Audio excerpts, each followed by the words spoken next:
whole class of children disappear, EA is putting consumers first, and I'm running the show again? It just keeps getting weirder and weirder.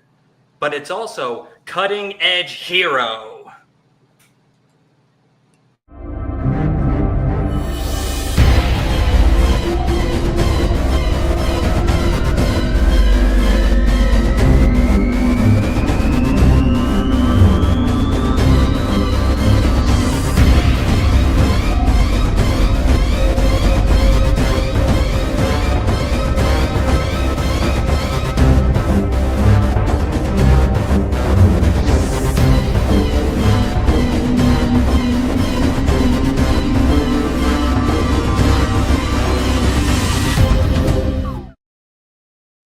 Welcome to Cutting Edge Hero, the show where I'm normally just one of four and a half hosts, depending upon how you see Randy. But today, apparently I'm running the show. God help us all. Indeed. Joining me there at the bottom is CJ. Good evening, everybody. Happy to be here. Mm-hmm. And to my side, I don't know which one because it changes every time I look at the recording. We have Kelvin. Oh. Now I'm on the bottom. Now I'm back. Starting already. Oh man, thank you for having me. And I feel like you didn't stick the landing. Landon, you gotta land it. You gotta be like, welcome to Cutting Edge Heroes. I am Landon. You ain't gotta do I that. am You don't have to do that. sorry. I didn't do it either. That's gimmick infringement, and Danny would be pissed. Landon, Yeah. you're being demoted. No. You're being demoted. Not that being at the bottom is the bad thing. Sorry, I found that I can do this, so now I'm just playing musical chairs with it. Oh God! don't Is do this that. the show that we're up against today? I hope nobody out there is motion sick. This is going to be a long one. I was going to throw out an epilepsy warning, but I'm the Mad Hatter of this episode. We're just going to change places. thought we could flash it across the screen, but then it's probably not the best idea. But everybody, tell me, what is the nerdiest thing you have done this week? You talking to me? Am I going? CJ, first? you start. Or Okay. Kelvin.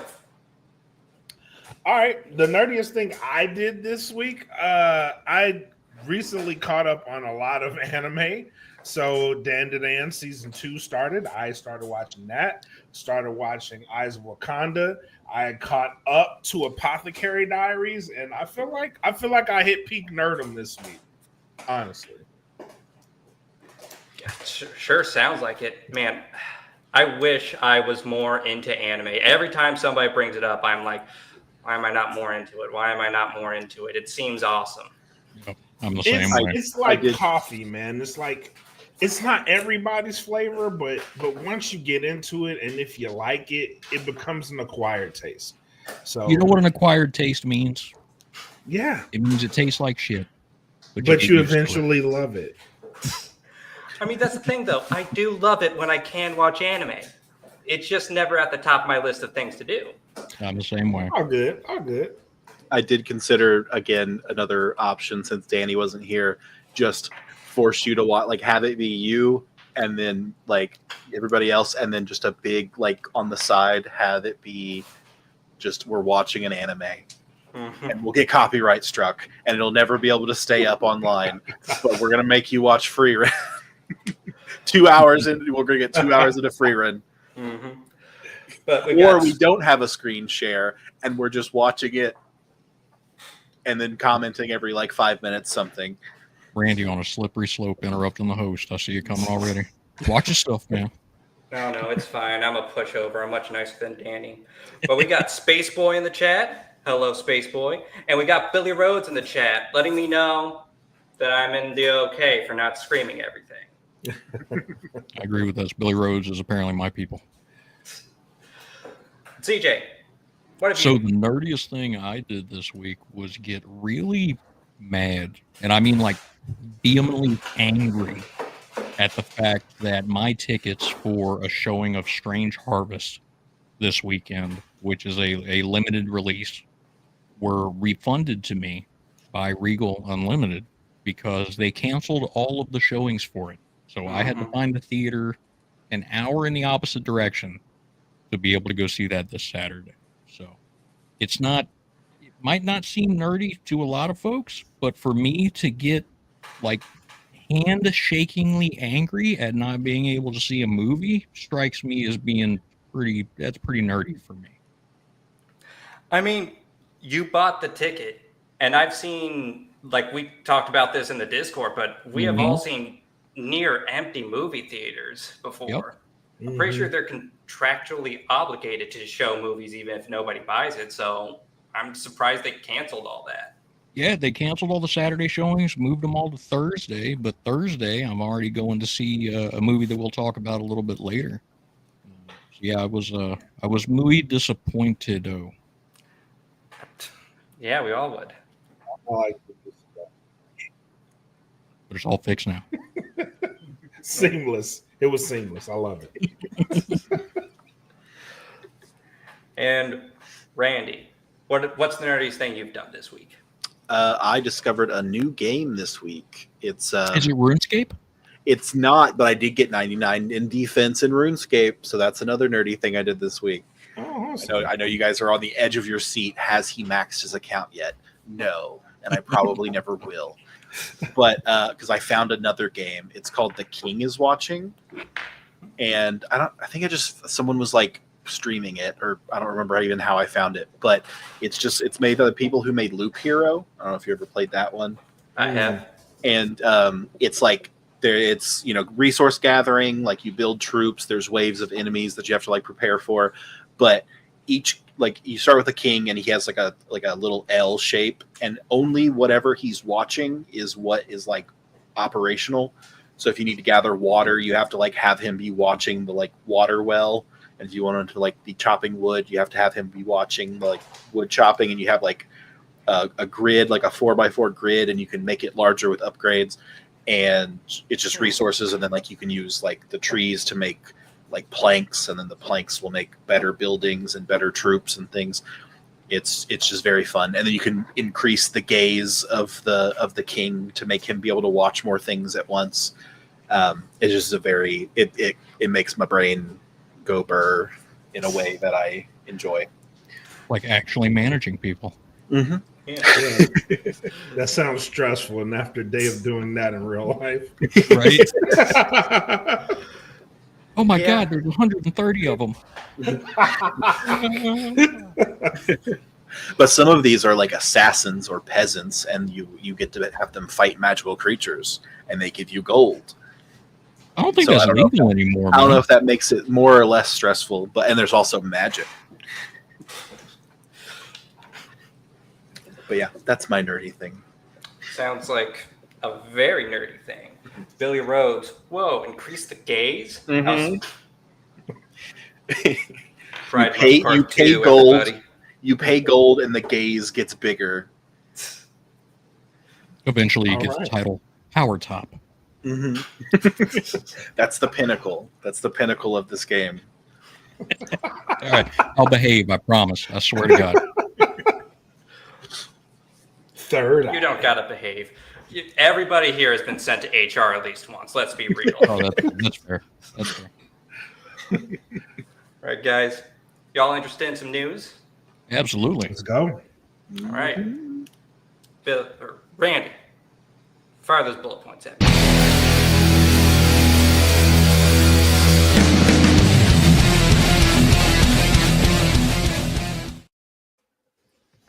All right. Start off with some video game news, because I am in charge this week and I'm the video game guy, apparently. Makes sense. EA president Laura Mail says they will not be releasing The Sims 5 anytime soon. She says that is because it wouldn't be player friendly. All the people currently playing The Sims 4 have bought God knows how many DLCs and packs and stuff packs and this, that, and everything. And she's like, yeah, if we release something now, they'll all be starting over from zero. And that just doesn't seem fair to all of them. Now, that's the reason they gave. I'm pretty sure the real reason is just that The Sims 4 is still very profitable and they making don't money. need to start another game. And that's it, right? So they can turn around and start selling expansion packs and graphic upgrades for The Sims 4 that they were going to put into The Sims 5, monetize this yet out of a decade-old more property. work and starting over? No, thank you. We're still making money. Exactly. Yeah, new contracts to like for a Sims 5 when they can just use the same contracts for Sim 4 and probably pay people less. Smart move. Make The Sims play as a service. Yep. Mm-hmm. And then kill the servers 5 years from now. Mm-hmm. Although they are also releasing a multiplayer-specific Sims game sometime soon, or at least it's in the works. So that sounds they got interesting. something going on. Yeah. That was originally what The Sims 4 was going to be, and multiplayer online only service, but changed it halfway through development, and that's what we got now.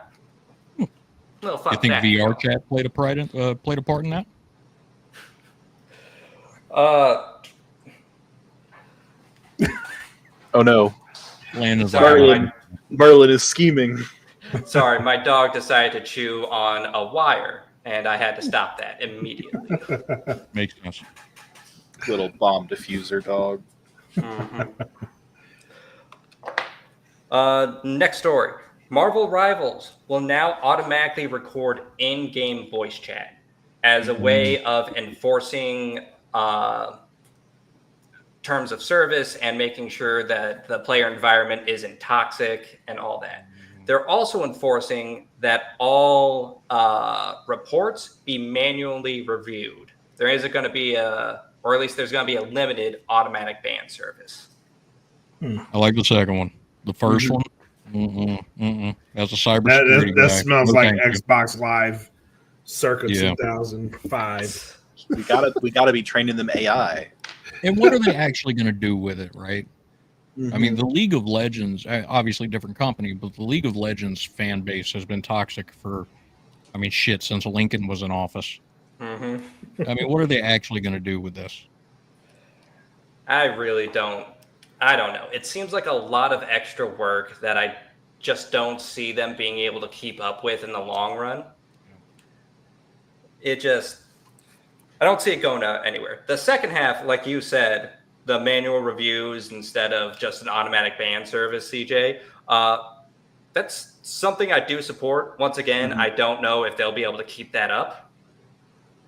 But I think they can. We'll so that to me is promising on a couple fronts, right? One, you're giving people a better feeling when they report something. They think action is going to be taken, right?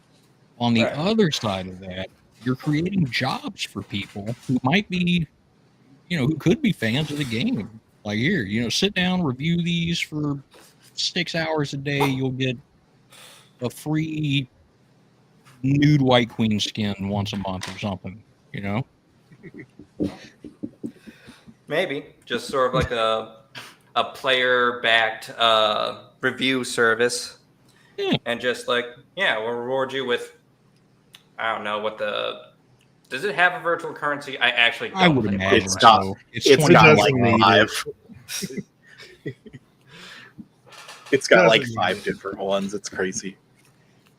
Spidey bucks or something.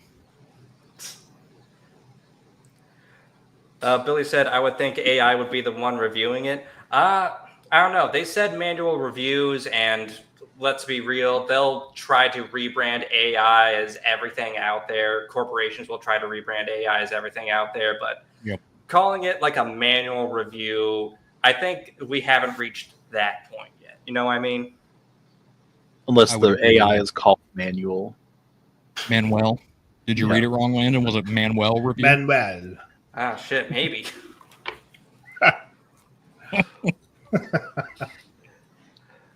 And lastly, Battlefield 6 will be modular. You can pick and choose what parts of the game you want to have installed on your device. Oh, thank God. Yeah, so like if you just play the multiplayer, you don't want to ever touch the campaign. You will not have the campaign downloaded and installed onto your console or your computer or anything. Right. They're going the Call of Duty route. Yeah. And Yeah. if you want to, and if you don't want to, or if you're going to play like the campaign for just the first week or whatever, and then you're going to switch over to just playing multiplayer forever, you can play the campaign, uninstall it, then go back to multiplayer. That's cool. Yeah. That'll That's save petabytes of space. Yes, yes, it will. Yeah. And shockingly enough, base Battlefield 6 is supposed to be just 55 gigabytes. No. No. No. That's what they're saying. With I gotta see everything, with everything That scares installed, me. well, that's like the base package. Once you have like the campaigns installed and like I don't know whatever things they're going to chop up into the different modules for the game. Who knows how big it'll be then? Yeah, with that's true. everything. How'd you pull installed. that off? Well, we went back to Frostbite 1 Yeah, seriously. and essentially just re-released Bad Company 2, which is what they need to do anyway. Sorry, I'm gonna stay off my Battlefield soapbox.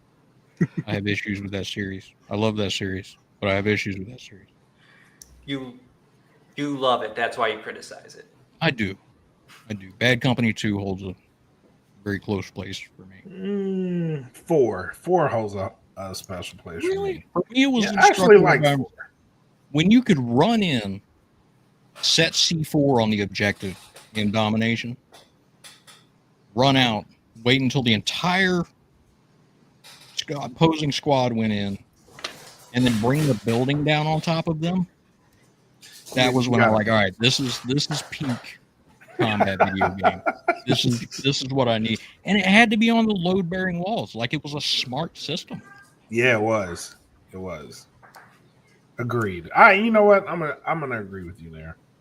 Good game. Shitty Yeah. controls, but good game. Sorry, Landon. Video game news. That's actually all I had from video. CJ, I believe you had some horror news for us. I do. I've got some horror movie news. So for everybody out there that's a big fan of dinosaurs, Jurassic World Rebirth is out on digital now. Saw that. Recommend checking it out. Did a review on it. This is one that I think is it has a chance of putting the franchise back on the right path, but it all depends on what they do next. They could screw it up, so don't hold me to this, but there's potential here. Other than that, we've got a Clown in a Cornfield, which is a new slasher film based off of a novel of the same name. I think there's actually 5 books in the series, going live on Shudder this Friday. Movie did, as far as lower budget indie horror goes, the movie did gangbusters in theaters. So if you have a Shudder subscription, I would recommend checking it out. If you don't, Shudder offers a 7-day free trial if you have a Prime membership. So still check it out. It's not going to cost you anything. Just remember to cancel it, unlike me.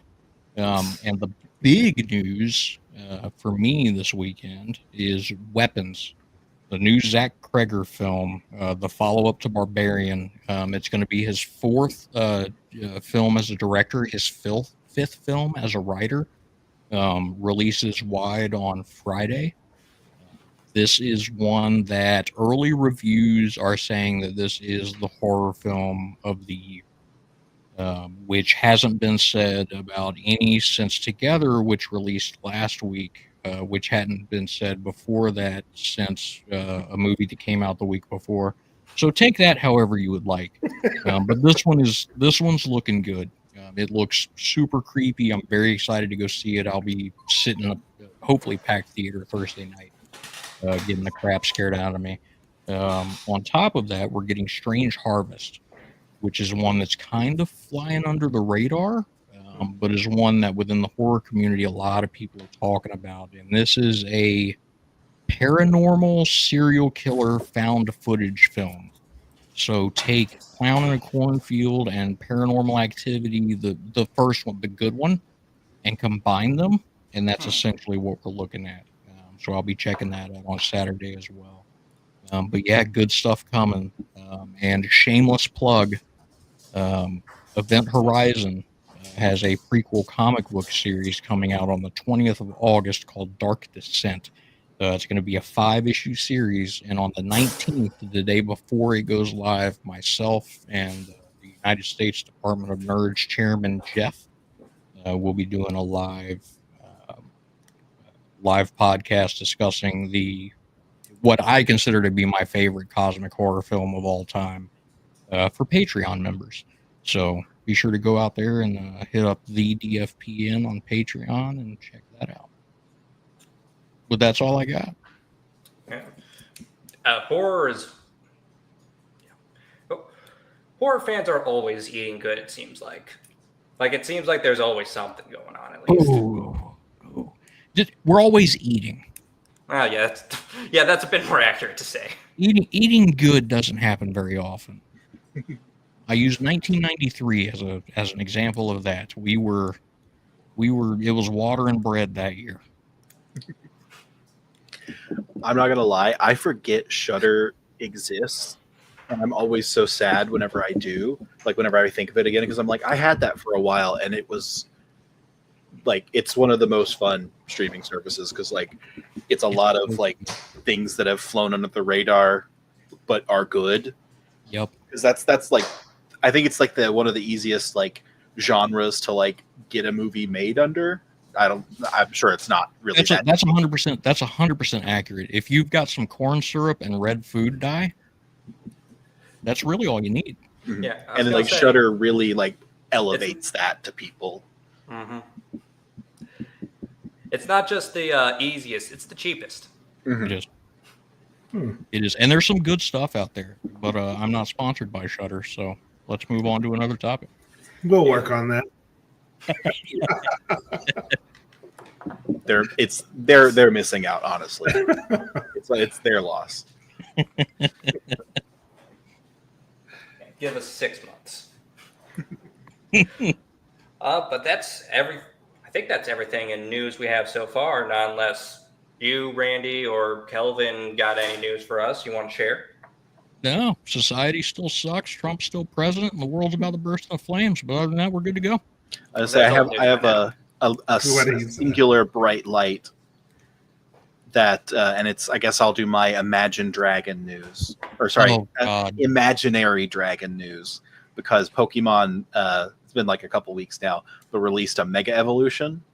Ooh. And it's Dragonite, and he looks derpy, and I love him. What? I don't know if you know what base Dragonite looks like, but I do. Okay. I'm not that out of the loop on the Pokemans. But look at this boy. He is 7'3" and 639 pounds, according to the Pokemon website. What's up with his hairdo? Pull that back up. I think Look at it. That's his beautiful set of wings. This is what I thought Patamon was going to digivolve into, and it turned out he just digivolved into a dude. Angemon. I'm going from Pokemon to Digimon. But okay, that's what. Yeah. Yep. Patamon was like the little ball that had this coloration, and then he turned into a just an angel. Just an angel. Just an angel. Just a full ass man. He is adorable. Yeah, very much. If American Eagle was going to do a Pokemon themed ad campaign, this would be the Pokemon they would use. Is it because he has? I get that. Blue eyes, but he doesn't have. He has amazing genes. Yeah. Yes. Yeah. Because so apparently there's been a discussion of like Dragonite, for his size, he should not be able to fly with the small wings he had. And I feel like this is just a big like middle finger to those people who are asking that question, because be like, oh, he has bigger wings now. Do these work for you? Yeah, do these work for you? Here, damn. Yeah. Be like, fine, we'll give him more wings. And we'll make him more aerodynamic by making the wings on his legs go the wrong way. Yeah, that is kind of, yeah. But yeah, that's my imaginary dragon news. All speed, no drag. Mm-hmm. Yep. All gas, no brakes. But 7'3", 600 pounds. I like the representation. All bodies are beautiful. True. Especially Dragonites. Mm-hmm. All right. I hope this. I'm forgetting how it went. I hope this news didn't just graze you. These have been the bullet points.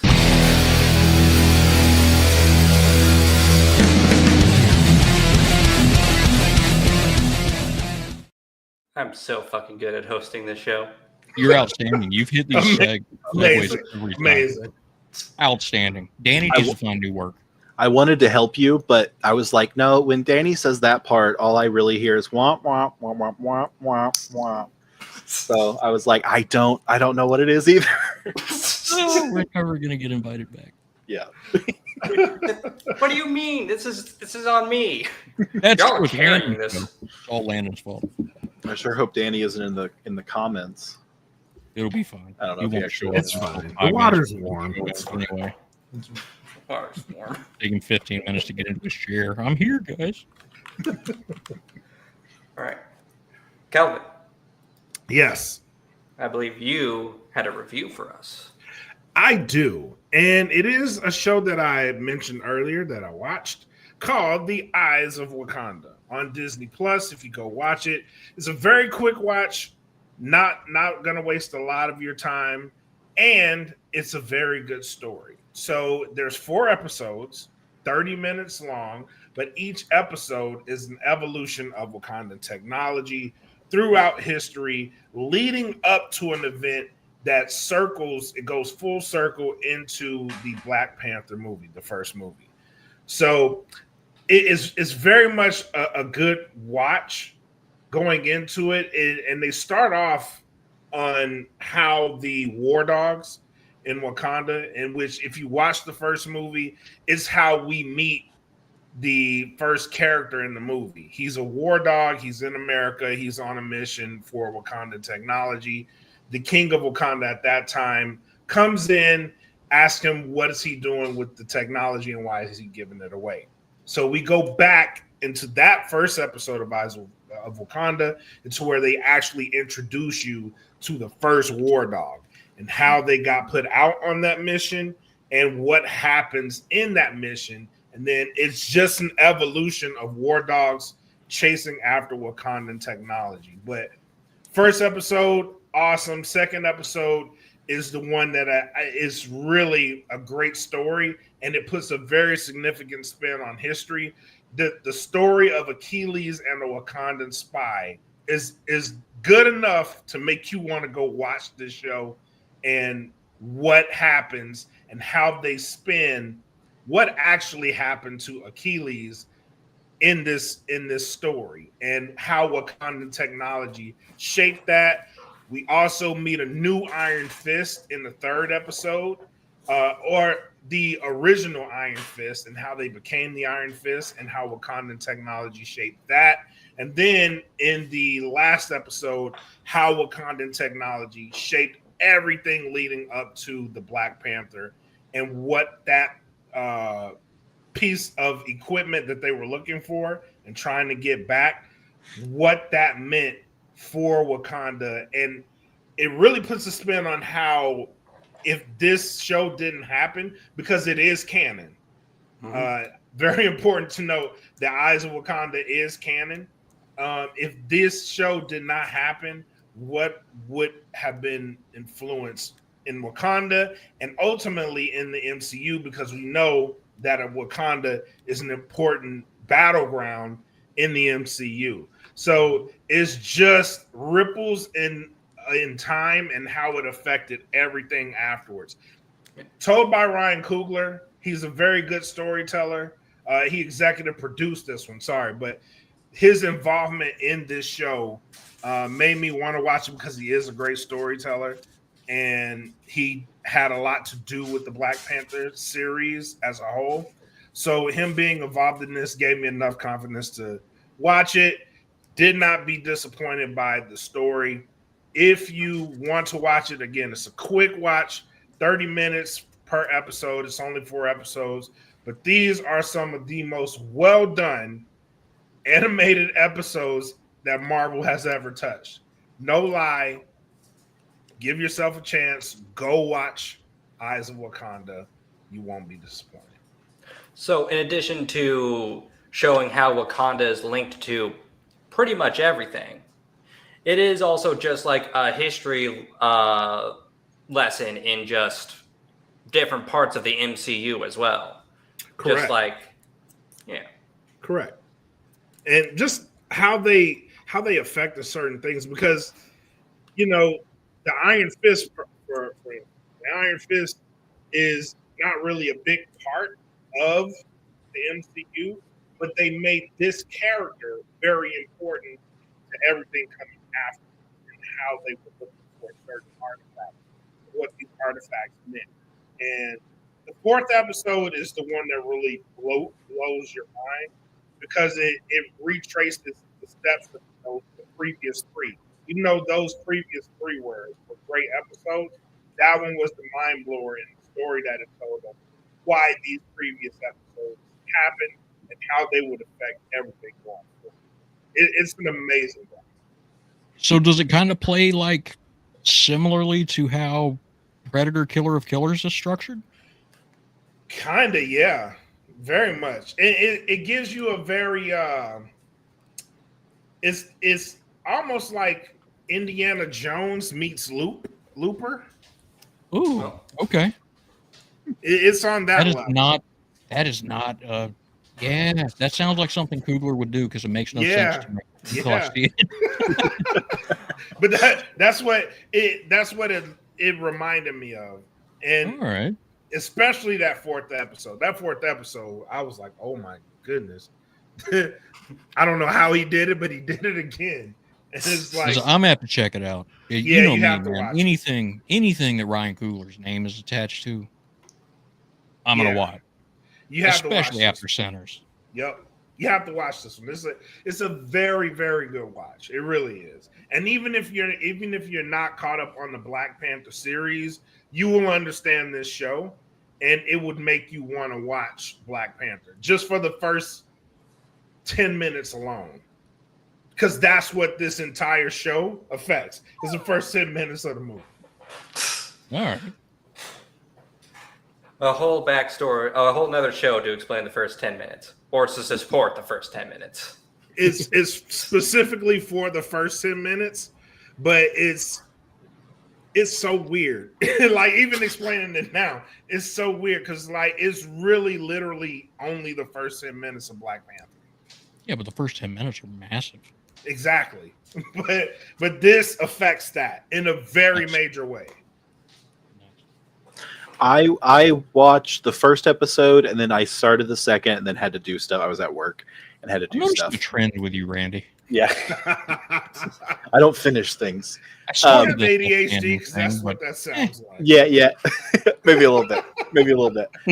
But yeah, whatever. I was getting ready to like go do stuff, and then I heard like them say Odysseus and Achilles, and my ears perked up, and I was like, wait, what now? I was like, what's happening? Yeah, yes. That interests the hell out of me, because the idea of, so after seeing what Coogler did with Irish folklore and African American folklore, to hear that he's touching on Greek mythology makes me very, very excited. Yes, very excited, because that second episode is awesome. He never takes anything off on tangents. Like, he doesn't take the stuff and then run off into his own little world. He builds on whatever's there.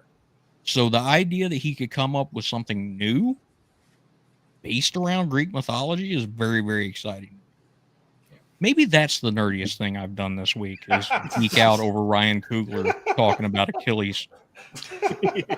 That's why I said that's the nerdiest thing I've done. That show had me nerding out, dude. And it's like, yo, and even the Iron Fist episode, it's like it goes back to Chinese culture and the monks, and how they live their life, and how the dragon was so sacred to them. I might give away too much, so I'm not going to keep Does it retroactively get rid of the Netflix Danny Rand? Yes, very much. But is Jessica Jones still okay? I just want her to be back in this in some capacity. Nobody's messing with her. No.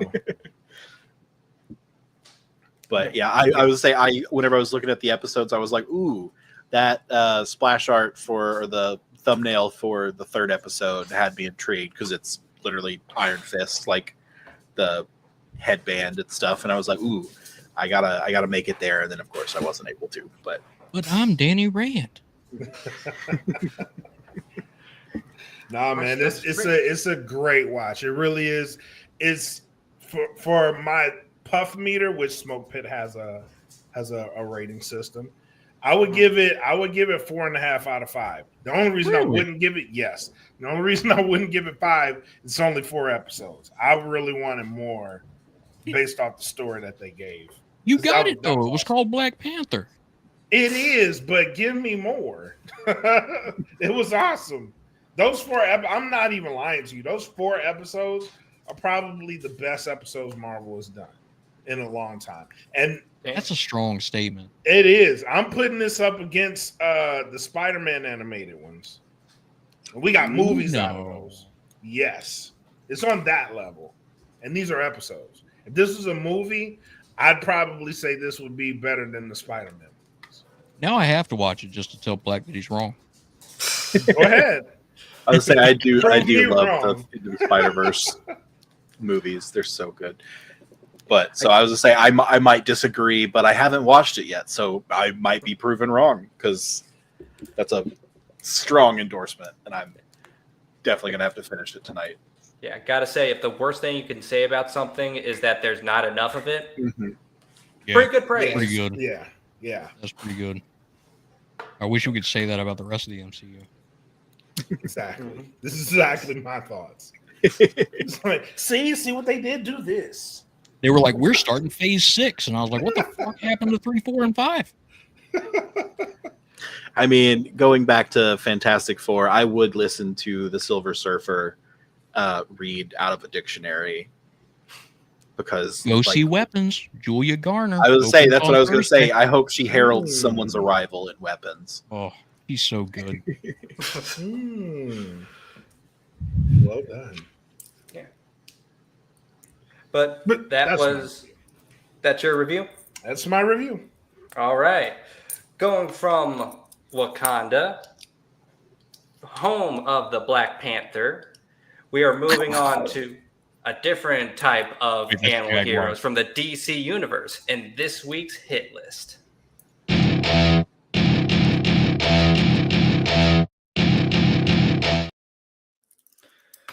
Welcome to the hit list, the segment where the segues to are always perfect. All right. I assume y'all definitely have your list ready. I know I do. I'm coming in with a disclaimer. Uh-oh. Okay. Coming in with a disclaimer, you're going first. Exactly.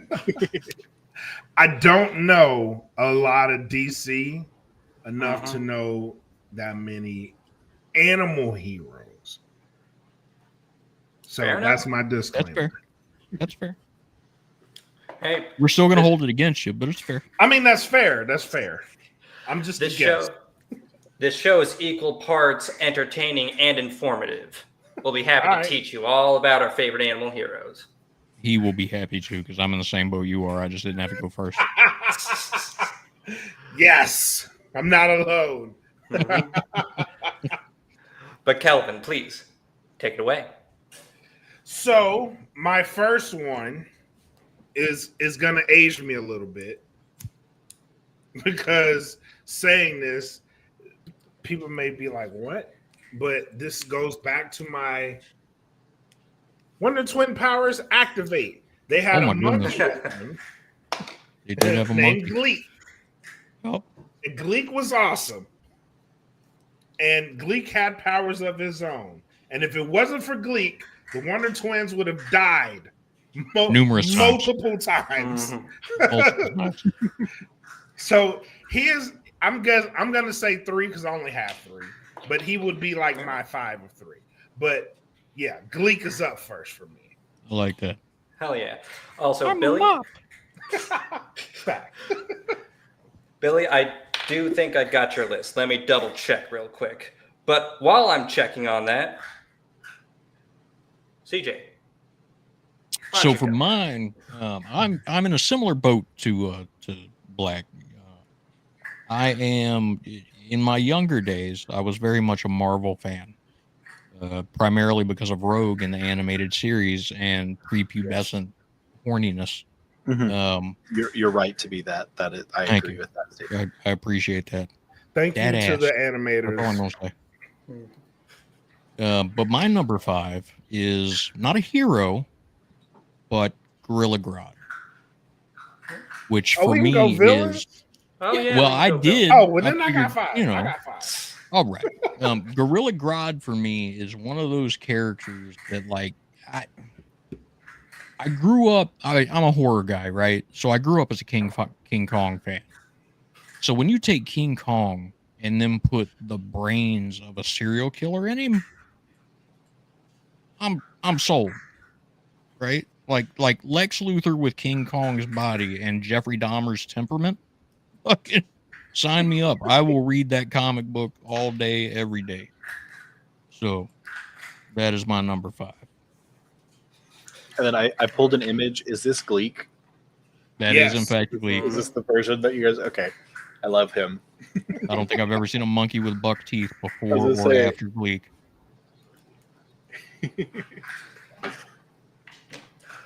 I don't.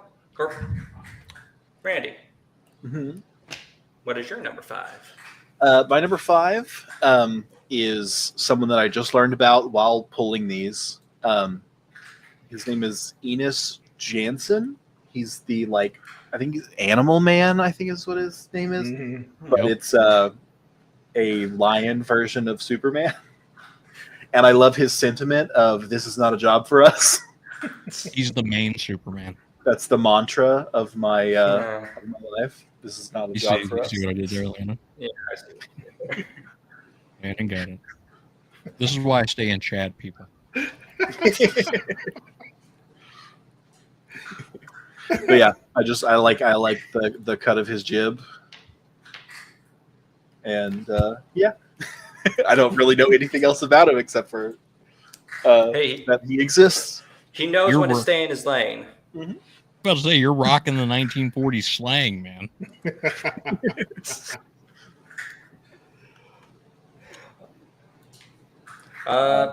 We don't have anything in chat right now, do we? Nobody. My wife called me out for a bad pun. That's she should. so when you hear me refer to Mrs. Can Take Her Leave Horror, that's her. That's my lovely wife. Hello, pleasure to meet you. The rest Don't of greet us her. didn't. Don't grade her, she attacks. She bites. Don't make eye contact. Nope. Then Billy says Gleek, not to be confused with Blip, the Space Ghost monkey sidekick. Blip is also a classic. Yep. I believe that's all we have currently. Yeah, I think that's everything. There's nothing in chat right now, but I do have Billy Rhodes' list because he emailed it to me. All right. Way to go, Billy Billy Rhodes. Rhodes. Yeah. Sorry, what? No, I was just saying Billy Rhodes did a great job. Mm-hmm. Proceed. Billy Sorry. Rhodes. Number 5, John Constantine, Hellblazer. I'm thinking this was a bit of miscommunication last week where we were bouncing between animals or DC superheroes.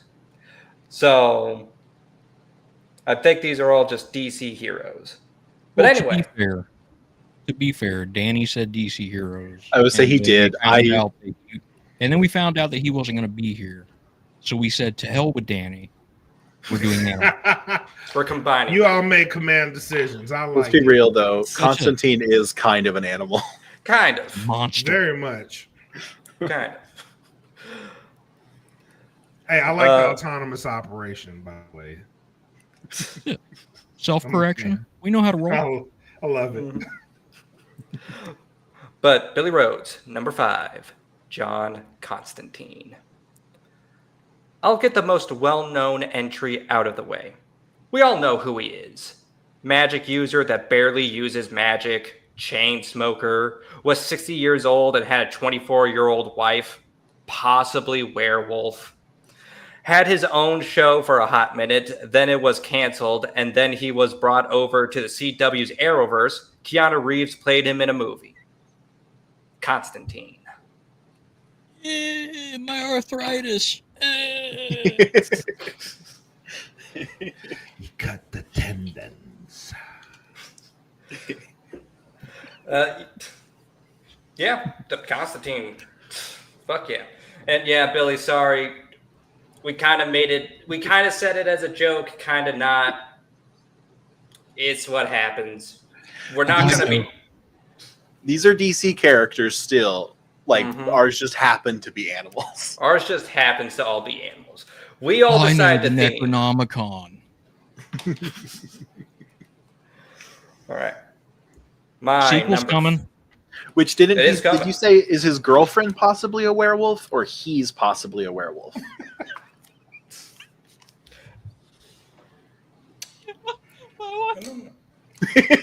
Knowing Constantine, it could be either way. I was gonna It could say, be both.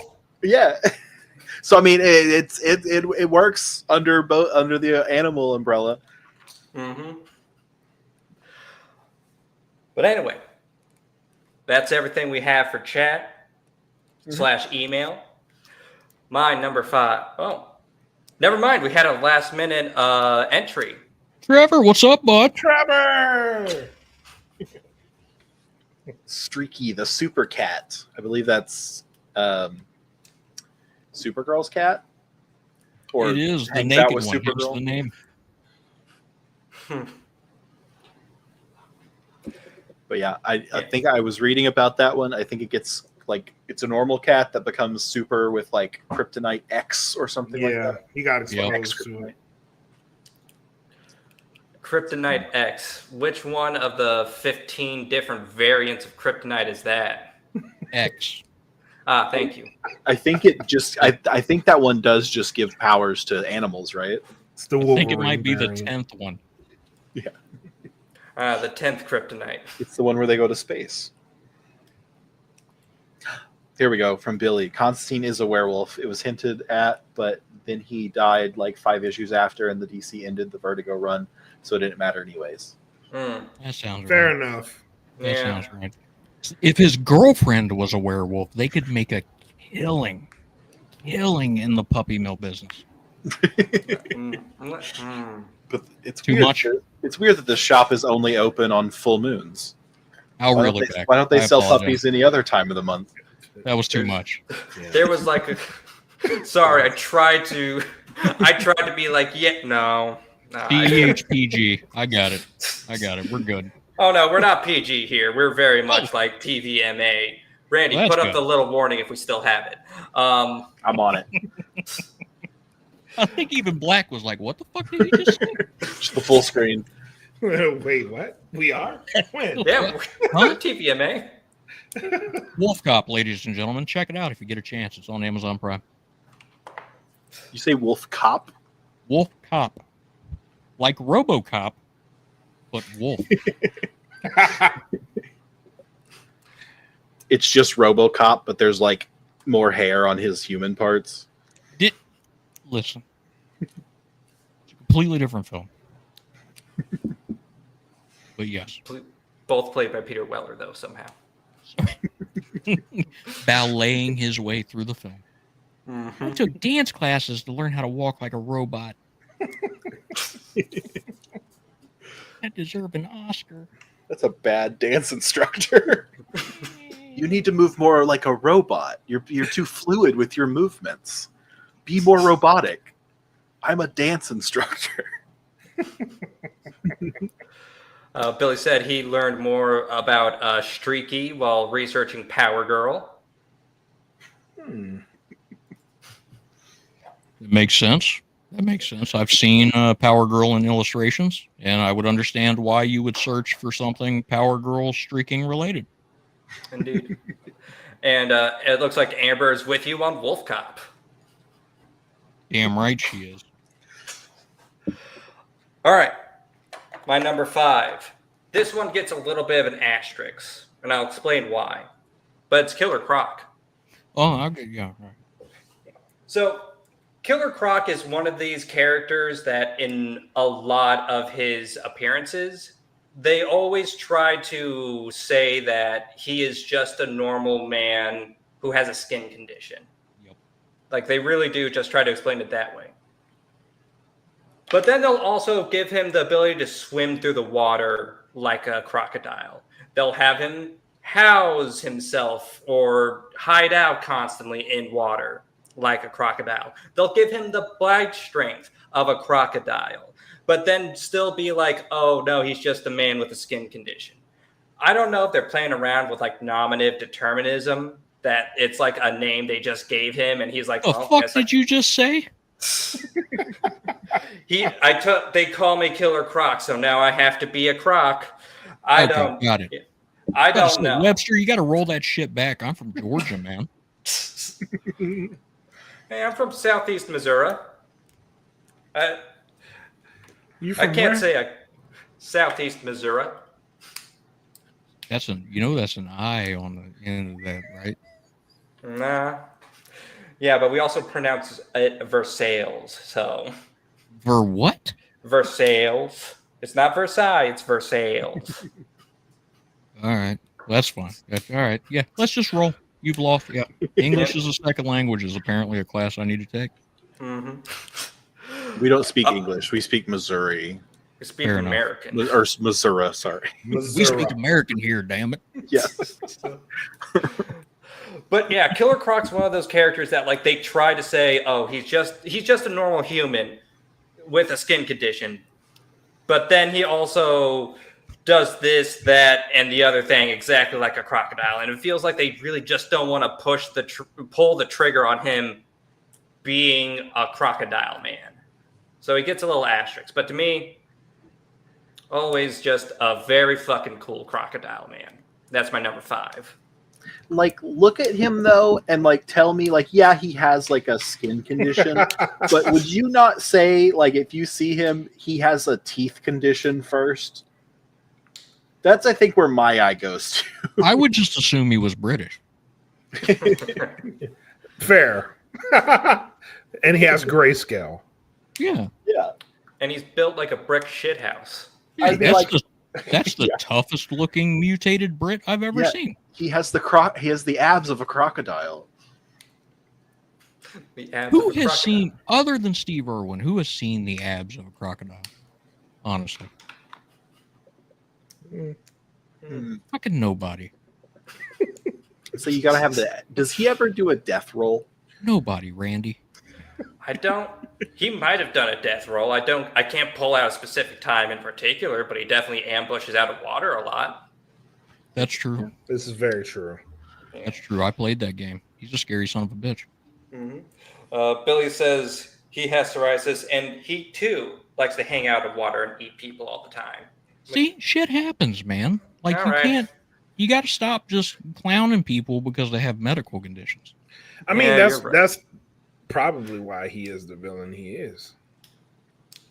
That's true. Yeah. He wants free health care. Your That's what he skin's really dry wants. as shit. He can't He's like, afford well, the fuck medicine y'all. for psoriasis or to go to the dentist. He wants free health care, and that's why he's the villain. Medical grade jargons. He had lotion applied unsolicited so many times that he finally just said, you know what? Fuck y'all. I'm out. I'm sick of this shit. You know, that is actually shockingly close to a lot of the stories of how he turns bad. I'm just like, it's just like, motherfucker, if you touch me with that shit one more damn time, I don't I like will the, twist your head off your shoulders. Your It makes- assy ass it's- out of it's- here. you're God using a damn it. cheap brand and it's greasy. I don't want it. Yes, All I right. know what utter cream is. Fuck off. Yes, my armpits are chafed and raw, but no, you cannot apply lotion to them. We can move on now. Randy took the Yeah. whole bar. He brought fucking armpits and shit into it. Sorry. Next subject. Kelvin, Number 4. Kelvin, Number save 4. Oh my god! Give All us your right. number 4 and save us.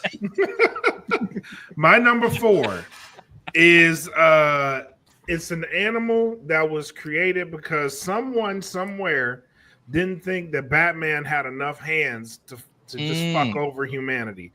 And that is Ace the Bat Dog, because why not give Batman a dog? Because the hands are. He just doesn't have enough hands. Let's just He give him a does so dog. well with kids. Yeah, right. With superior hearing and sharp claws. Because that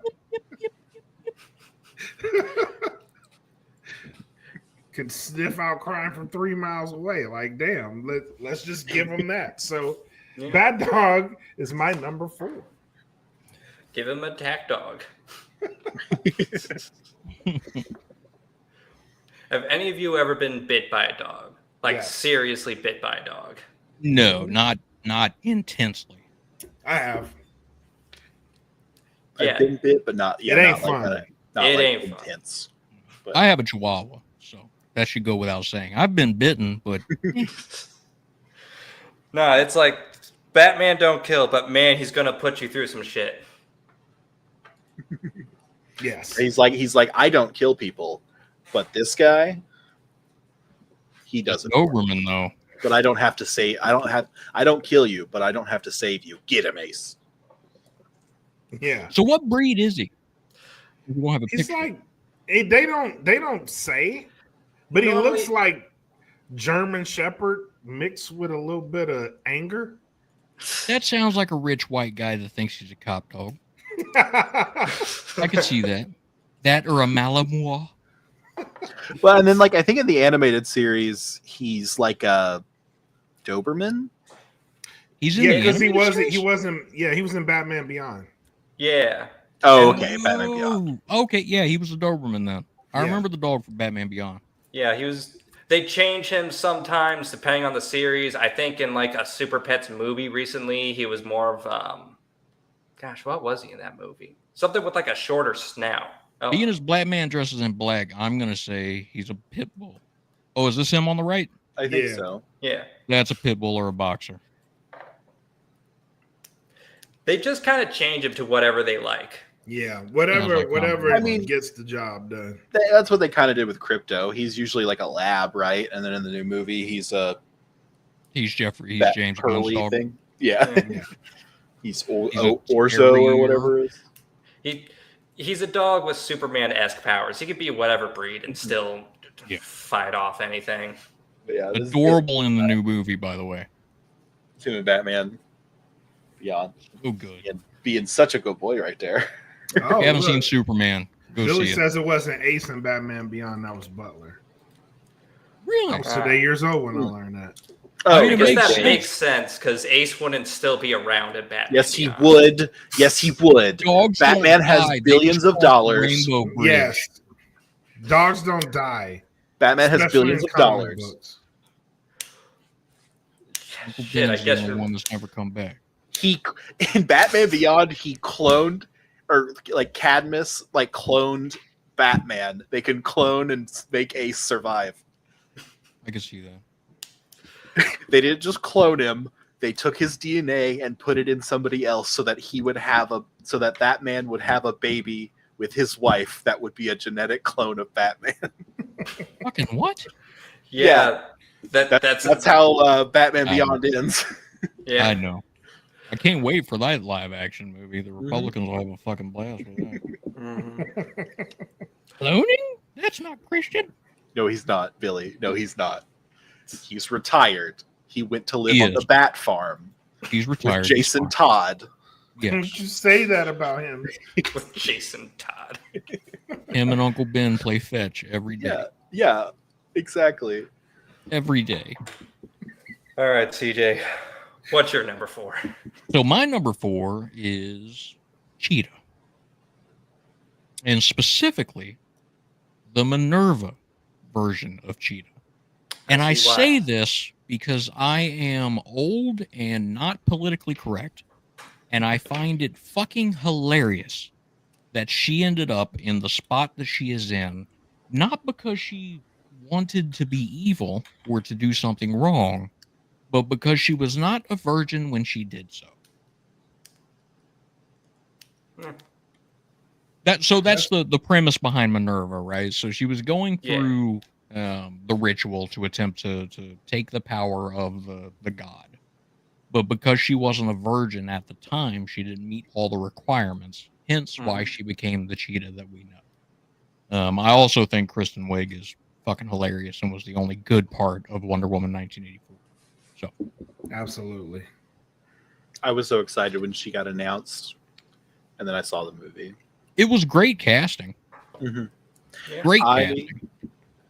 I Oh, I may think have there's lost a good Trevor. movie somewhere in there. Yeah. So so if you approach it at its level, right? If you go in and you think, all right, this is a movie that is not only set in 1984 but released in 1984, it is a very, very good movie. But they released it 20 years, 30 years, 40 years afterwards. A long time afterwards, too long afterwards, and it just lost its grip. The thing that I just had struggle with, and I've only watched it once, so maybe I'm wrong, but she wishes to be more like Diana. Mm-hmm. Why does that lead to Cheetah? I understand she's agile and strong, but I feel like there's a better wish there. It is. feels like they just didn't quite know how a monkey's paw is actually supposed to work. Mm-hmm. That's it. Somebody didn't read the short story from the 1930s. Is that when the monkey's paw was published originally? Sometime around there.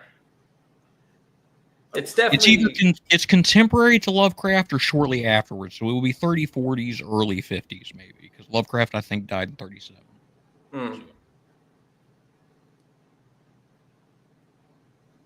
Nerd. Sorry. So there's a 1948 movie.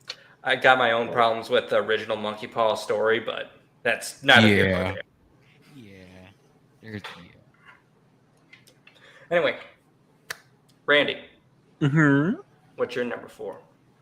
My number 4 is. Let me get to it. The Comet the Super Horse, and we got a little Streak the Super Cat in here too. It's I think it's Wonder or Supergirl's horse, but it's also its own thing because it was I think a person or a centaur, and then became a horse. Yep. Or was a horse and then briefly became human. And I learned this from a trivia show where they were saying weird trivia about Superman and Supergirl. They dated briefly. They did. When he was human, I'm pretty sure. That's where donkey shows in Mexico originated. I mean, I was about to say, if it's a person that became a horse, man, people will do anything to get Superman or Supergirl to ride them. They will. But yeah, I think it's just I love a super animal, and yeah, like an imagined dragon, maybe. Mm-hmm. Yep, there might be a dragon that's imaginary coming up, but who knows? Say it ain't so. If you can believe it. Comet dated Lois Lane and slept with her. I mean, neat. Do we have anything in chat? Because I'm pretty sure I did see a number 4. We did. There was one up. Did I? Yep. Oh yes. Sorry. Trevor. Number 4, Greek, because he's the coolest out of the trio. I'm not familiar with Greek. Either. I feel as though this is gonna be something like I don't know that, and then as soon as you show it to us. Oh, Gleek. Oh, Gleek. Oh, Gleek. Got it. Oh, all dragons are imaginary. And Billy, in Randy's defense, I'm going to tell you to shut your dirty mouth. There are 2 dragons that are only imaginary by name, and they will thunder and lightning your ass off. What about Komodos? Komodo dragons. Those things are terrifying. Big lizard. Mm-hmm. Have you seen them eat? I have. No. Bro, that is scary. Terrifying. It is scary. You're like, oh, it's so cute. Oh my God. They use the wrong fork for salads. Poisonous bite. 500 pounds of scales. Yes. It's not even poisonous though. It's just that their mouths are just that nasty. It's so dirty. So dirty. Oh, it's like Cardi B's tampon. No, for real. I know, right? No, for real. All Or right. whatever the fuck she says. Is that everything we have in Moving on. chat? Yes, I believe so. All right, then I got Billy's number 4. Lord Fanny, The Invisibles. Lord Fanny is a character from the comic The Invisibles by Grant Morrison and Steve Yowell. I hope I pronounced that right. I've never actually heard his last name pronounced. She is a trans woman, a powerful psychic, and a very talented shaman. She uses her abilities to help her team, the Invisibles, in their battle to fight against the Archons. Being one of the first mainstream transgender characters, she has been praised for being a complex and nuanced character outside of being trans. Hell yeah. She looks cool as hell. I just pulled up images of her.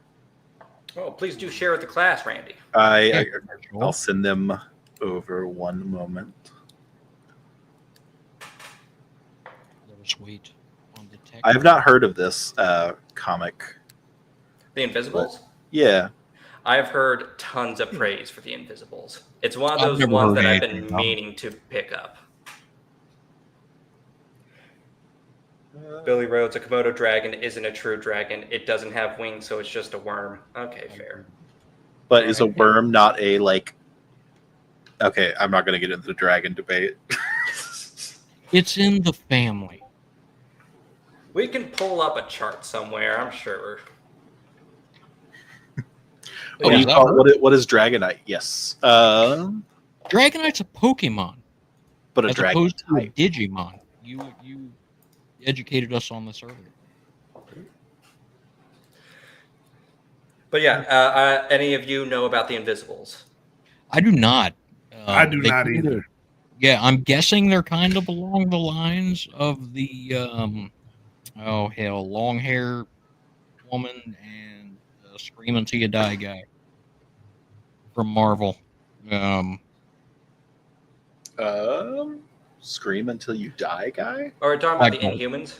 I am. I'm assuming they're Oh. DC's version of the Inhumans, kind of. Not really. No. It's hard to. It's very complex. No. From what I've heard, it's really good, really complex though. I will look them up. If that feels like Grant Morrison's MO. Really good, but really complicated. Yeah. But yeah. Swamp Thing. Didn't he write Swamp Thing? That's Alan Moore. Is it Or Alan maybe, Moore? or maybe he also did Swamp. I don't know. I don't know. Three But yeah. glasses. Oh, sorry. Yeah, I think I'm thinking of Alan Moore as well. But I do like Grant Morrison's stuff as well. Mm-hmm. Sorry. What I have seen, I do love. Mhm. But that is everything from chat and the email. My number 4, let me get my handy dandy list, is Nanawe. King Shark himself. Mm, So I did this more so for my partner than for me, because they absolutely love Nanawe from the Suicide Squad movie, the newer one, not the older one. But also, I love him in that. I also love him in the Harley Quinn show. They're two totally separate characters. Harley Quinn one very much not very different from most canon portrayals, but still, he's a fun character and just a big shark. I do love his voice actor, Ron Funches, Mhm. from the Harley Quinn show. Yes. Like he's that whole show is good. Mhm. Mhm. So much better than her solo live action debut in Birds of Prey. I mean, I do love the full name. I can never remember it, but the emancipation of whatever. Like that's a good title. Even though I Yeah, can't you can remember it, name so something, anything. It's though. clearly a good It'll title. just- So it's clearly not a good True. title if I can't name it. I love it. I don't remember it. All right. Kelvin, can you give me your number 3? My number 3. I'm going to introduce this one. It's the reason why I don't like cats. Because I'm utterly terrified of them. I didn't know cats had feelings. But apparently, if you own a cat and that cat sees you die in brutally cold blood, it gets angry. And then it becomes a candidate for the Red Lantern. And that's exactly what happened to Dexter. I like this. Good choice. Mm-hmm. Trigger warning for Dexter. Yes. Jump scare.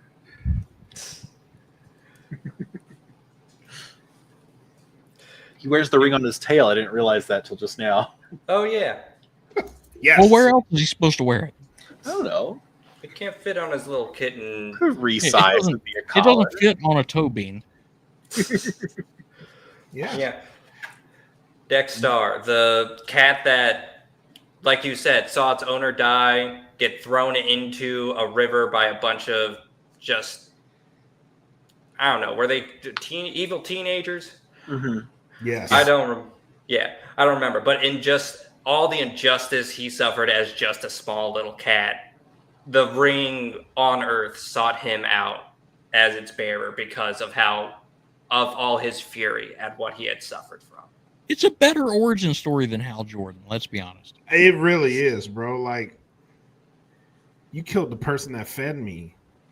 Fuck you. I'm gonna kill you. So Yeah. is he one of the animals of doom? Like you've got so you had the Legion of Doom, right? And then you had a Justice League. And then you had the Super Pets, right? But there was also a Doom version of that. Was I don't he know. in that? I don't know. I don't know. I can't answer that. So my I bet quick Billy can research. Randy. I'm working on it. Were they called the animals? I of need doom? a Randy, bro. Like, this shit is Right? amazing. It's I'm so gonna start nice. treating you like Jamie on the Rogan show. I'm not good Pull at it up, it though. Randy. Obviously, otherwise I would have already had it up. Being on this show, I now realize I need a Randy. We need a tech guy. Danny is fucking Well, spoiled. He You shows have to up, put it- like, shit what? and leaves. You have to put up with my bullshit though. That's the It's unfortunate fine. I'll part. put up with it. Just as long as I'd rather put up with Randy, bullshit than research Google. this to give me the answer. And like, it happens. You know what I'm Jesus saying? Christ. I need this. Well, We've if been this is scrolling my down, so interview, you can I'm look it sorry up. to say I haven't found it yet. Oh my God. Billy in the chat said, I love the Red Lanterns. I Honestly, agree. all the other Lantern Corps except for Green Lantern are way more interesting. Unfortunately, if you Yeah. love the Red Lanterns, you do not qualify to be a Red What? Lantern. That's They're not fueled by accurate. hate. They're Siths. Yeah. Everybody loves Sith. Right? Jar Jar. But that's because he was one. No, not this rabbit hole, bro. Come on. Oh, I'm sorry. How You much time do we anti-Darth have? Jar Jar? Jar Jar was a Sith Lord. Yes, Dexter is one of the Doominals, apparently is what they're called. Doominals. Or I don't know how I say it. It sounds good. We'll leave it with that. We'll leave it Let's with say- that. That's It sounds like it's stupid enough that any pronunciation is fine. To be fair, I believe Harley Quinn is the one that actually introduced that team. Yeah, one of them is. I think it's the. Oh no! His name is Bud. Her. Yeah. But they're okay. I love these. I love these so much. The I Doomals are I all- think I have to revise my entire list because we don't have time for that shit, Randy. because we'll run through all of them because I love every single one of them. But They are awesome. once it loads up, I don't know if my favorite is the Squiddler. The Squiddler is the shit. Oh my The god. Squiddler. Or is Bud and Lou both Harley Quinns? They're both Harley Quinn. They're both Harleys. They're Kuwara, hyenas, yeah. Kuwara My is favorite. pretty good. My favorite is Darkseid. I'm Barkside. sorry. with I'm an sorry. attitude. Barkside. Darkseid, yes. Don't you listen, Trevor? You go back and watch. Hey, those look, I movies tried. again. I tried. I done lost a fan. Follower. But Jar If Jar it- is a dick. If you lost them with Darth Jar Well, Jar, well, a real in- fan in the first place. In our current political climate, it is possible that it's incompetence that he initiated that vote, and No. not malice. No, because I refuse to think that Jar Jar is as stupid as the Republican Party right now. Okay, that's fair. Fair.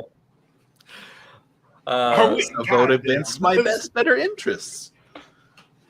Just behave, Black. Let me take it. I'm the horror guy. I've got a niche Hey, community hey, hey! anyway. You got it. You got it. Let me take it. Billy, Blue Lanterns, they're kind of lame, but not as lame as willpower. I don't even know what that is as an emotion, really. You don't know what willpower is?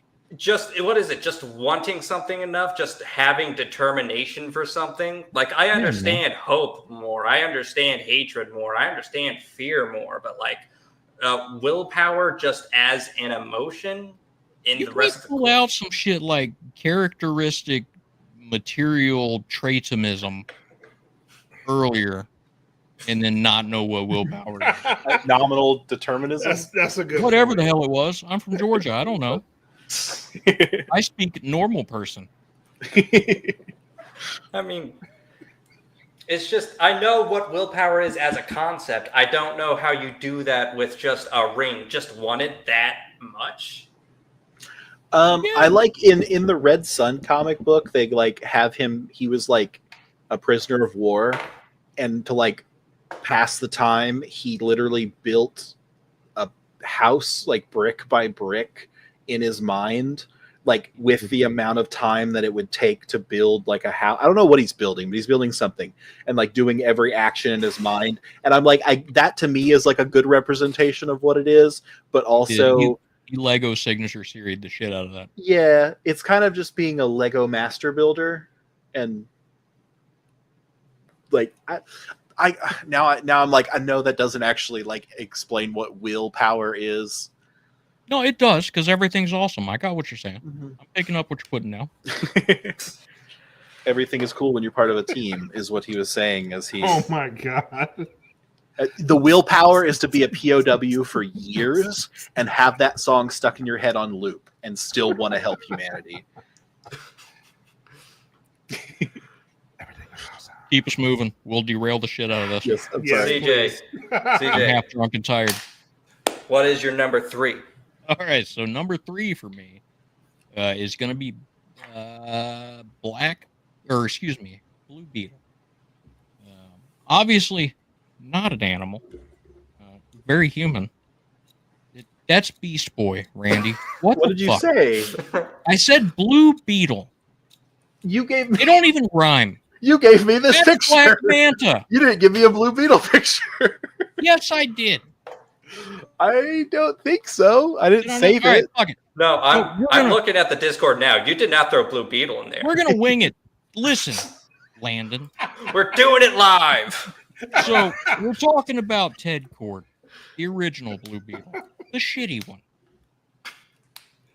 the one that's not as cool as Reyes because he doesn't have a movie, and James Gunn isn't including him in his new DCU as opposed to DCEU, because that is a massive difference that fans are going to be able to remember a year from now.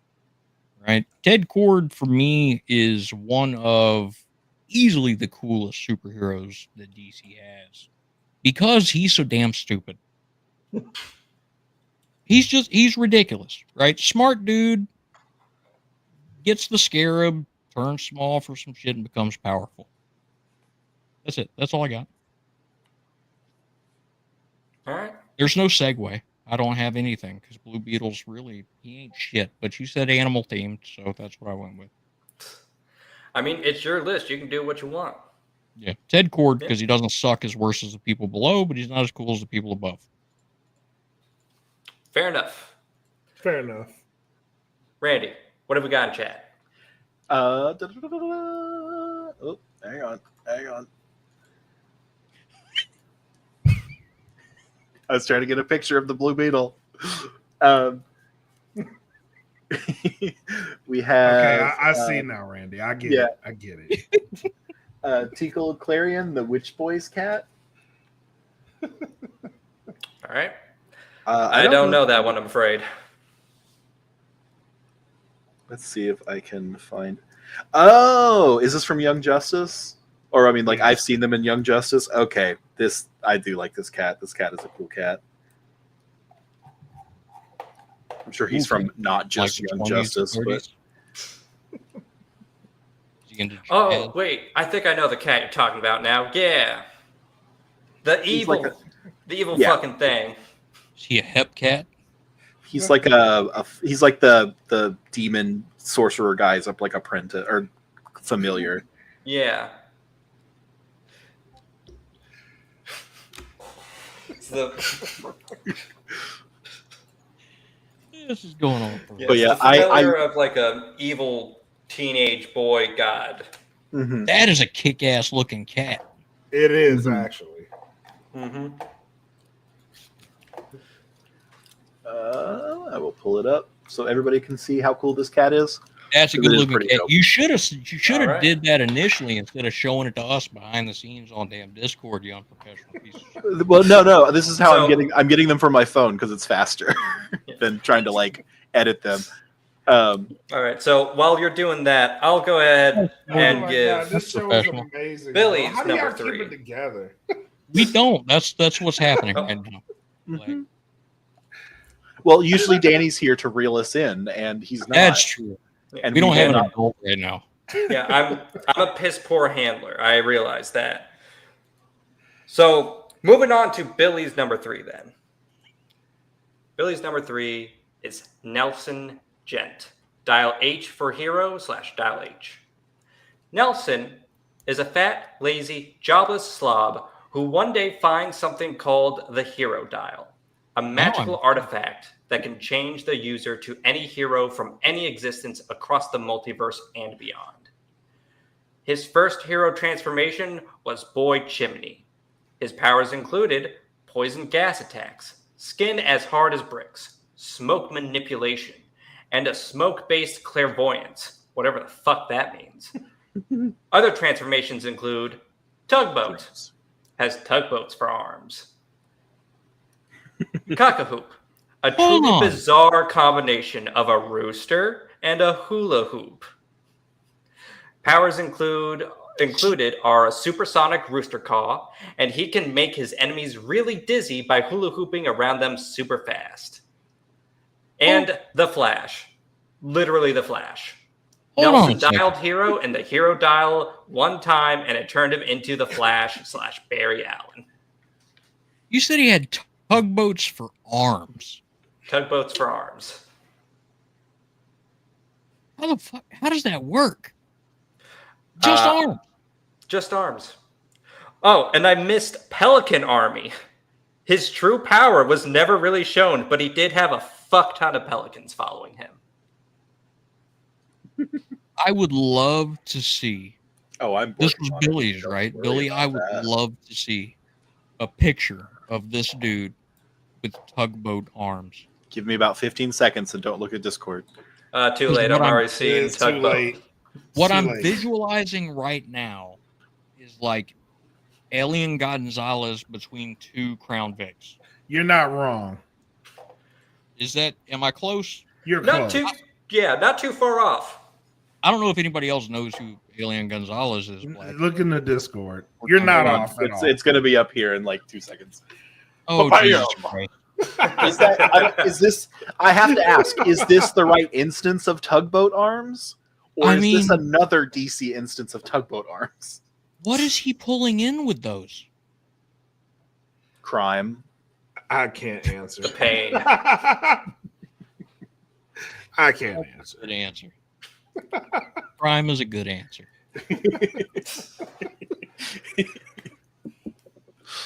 All right. My number 3. Don't remember. We've gone sidetracked so many times. I don't remember. Oh, my number 3 is Ace.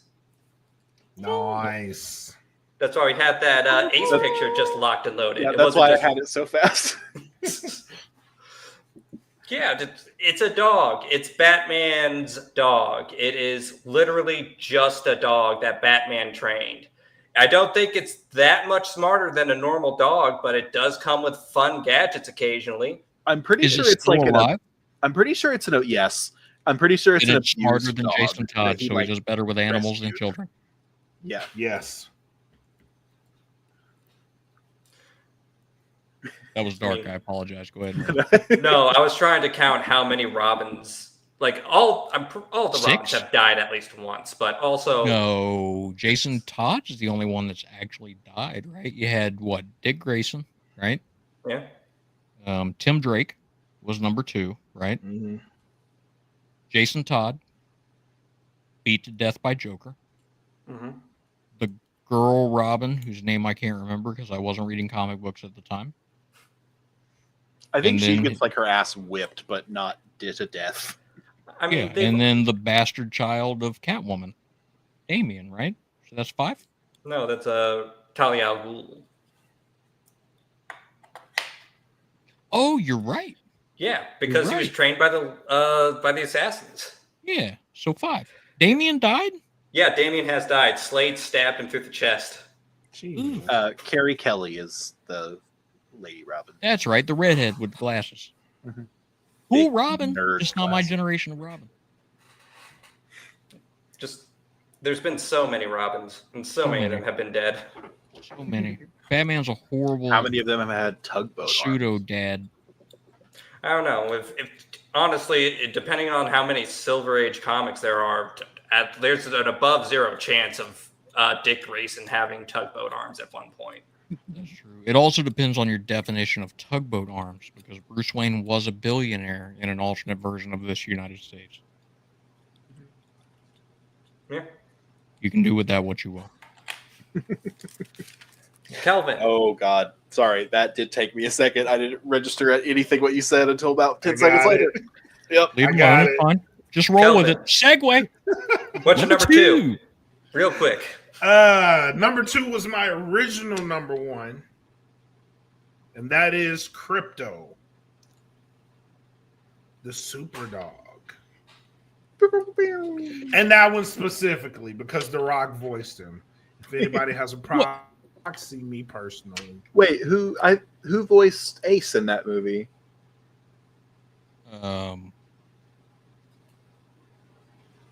Was it? I guess I just got them confused because I thought it was The Rock that voiced Ace. Kevin Hart didn't do Ace, did he? No, Kevin Hart Oh. did Yeah, right? Streaky, yeah. I don't know. I have not been keeping track. This movie was Hold a blip on. on my radar, and then I moved on. Randy! Hold on. Tech Randy. guy, let me Google that for you. Yeah, The Rock was Crypto. Kevin Hart was Ace. Oh, yeah, that's right. Yeah.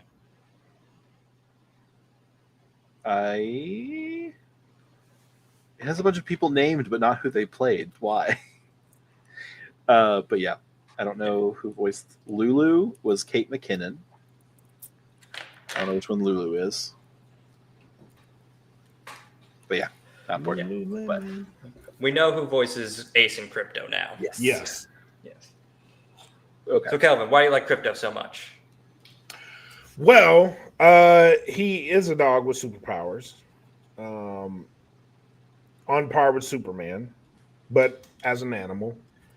So, as a sidekick, I think he's awesome as a sidekick because he is very, very strong, very, very powerful, on par with Superman, saves Superman in certain situations. So, I'm gonna say he's one of the most powerful super pets out there, Yeah. if not So the have most you- powerful one. Have you seen the new Superman movie? I have. Okay. What did you think of their version of Crypto? I did not hate him. That's fair. Okay. I thought he could have been more, but I did not hate him. I also didn't like that he was more so comic relief. Really? Mhm. Hmm. Yeah, He was more so comic Okay. relief. I would No. agree with that as a criticism that he was a lot of comic relief. And then the part where he's like, Crypto, get the toy, and like he starts attacking like the drones and stuff. I'm like, Right. that wasn't really foreshadowed as well as it could have been. Right. Like he went after like Mr. Terrific's like spheres, Yeah. but like he didn't tell him like that's not a toy. Like drop, he didn't say like reference them as toys, and he didn't like play fetch with them or any. I don't know. I think it could have been. It would have gone back to my thing where I said I think that the Kents should have been like really good at handling Crypto, and then like they're the one people that he's like not unruly to, That and he like would it could have been Right. like a yeah. fetch thing, like oh, go get your toy, and like he goes and does it, and then whenever Superman needs him to like be on point and be like get the toy, like but I that's got Don't do shit. That is would've been not perfect. a Crypto thing as much as it is a James Gunn thing. Mm. James Gunn always has to insert that comedy Yes. into it, which I had to keep an open mind on that one. So I didn't hate him. So do we think that in Superman 3, Crypto is going to be some abused, genetically manipulated terrier that lost its... that was sent out Are in any of y'all following me on this? No, I'm following you. Nah, Guardians of the fine. Galaxy And 3. I'm not sure if I was old enough to even put that together. You know what I mean? That's fair. That's fair. Looking back at it now, I could say yes, most definitely. I loved Crypto in the new movie. I thought he was fun as hell. Except for the last scene that they used him in. Then I was like, eh. CJ. Yeah, that's what I'm saying. There was parts of it I loved, and then there was parts of it I could have done without, but I didn't hate him. Yep, that opening scene with him and Superman landing in the snow. I needed That to him me that was- whole movie. Yes. That was perfect Crypto. You give me Yeah. that Crypto for an hour or 2 hours or whatever, I'm a happy camper. That. All right, so I'm going to cheat a little bit on All this one. And I'm going to say the League of Super Pets. Mm. All of And them? all of them. Hang on, can we Okay. backtrack real quick for just a second? I felt Yeah. bad because I didn't pull up a picture of Blue Beetle, so I found one. Is this the Blue Beetle you're talking about? Sorry, I wonder went through if they the. make- All right, Randy, get that It on is. screen. It is. It the is. hang on. Throw it back up there. Okay. Close your eyes, kids. Nature's doing crazy stuff today. They're just playing leapfrog. That's what beetles do. They do all the time. For the But yeah, the Beatles League to of find Super Pets their as a whole, mate. right? And the reason I do that is because none of them, I think, really have the characterization to be able to stand on their own. But as a team, they're outstanding. I just think they're funny as hell. They've got a great relationship. It just works, right? So Legion of Super Pets, or excuse me, League of Justice Pets, to me is very similar to the Teen Titans sans Robin, right? Because Nightwing we know can stand on his own. He's done it, but I don't know the Starfire, Beast Boy, Raven. I don't know that they could exist on their own and be super popular. That's why I combined all of these. Yeah. And there's a fucking squirrel. Who's the squirrel? Like, is he That's someone's Chip. pet? What? He's a Green Lantern. Oh, okay. Oh. I didn't realize that. Wait, is that? Yeah. I thought he was holding a cigarette. Is that No, supposed to be that's- his lantern ring? That's But yeah, I can get where you're coming from when you say you don't think any of them can really stand out on their own. Yeah. Like, even in like, as a young child watching the Crypto Super show, even he had to have like the other super pets come in every so often and constantly be partnered up with like either Ace or like his new owner or whoever. It could not just be like, but no show is ever just a single character doing whatever. But I get where it comes from when you say they can't be on their own. Yeah, it strikes me like obviously I know that the Super Pets movie did pretty well, right? But if they were to do a TV show of it, they would have to structure it like Batman the Brave and the Bold, where every episode you have another part of the League of Superheroes jumping in to help kind of augment Crypto or Ace. Otherwise, it just flops. I think you don't have... The story doesn't work without multiple personalities being involved. That's why I think the League of Super Pets has to stand as a singular that's greater than the sum of its parts, as opposed to any of the members being able to stand on their own. That's really hard to say when you're like 4 fingers into bourbon. Yeah. I'd say you, for being 4 fingers into suburban, you've got that down packed. Randy, Yes. what is your number 2? My number 2 is just one that I came across as a picture. Again, a jump scare. Joker Dragon. From the Dark Multiverse. They're a type of dragon that look like the Joker. They have unknown if they were originally created, but they're a common... They seem to be common to various dark realities, is what the wiki says. That sounds horrible. Yes, I had to have a dragon in there. But yeah, they're apparently just running rampant through the dark multiverse. And they can fly, if you can believe it, have superhuman strength and pyrokinesis. So I don't know if that's more than just dragon breath. It is. I mean, I know, but like if that's just like, I don't know how exactly, if they actually have it or if it's just they're trying to fluff up their capabilities or not. What does superhuman strength mean in the case for a dragon? Technically, I think they have that at birth. They have what? I would think that a dragon would have superhuman strength at birth. Yeah. Well, yeah.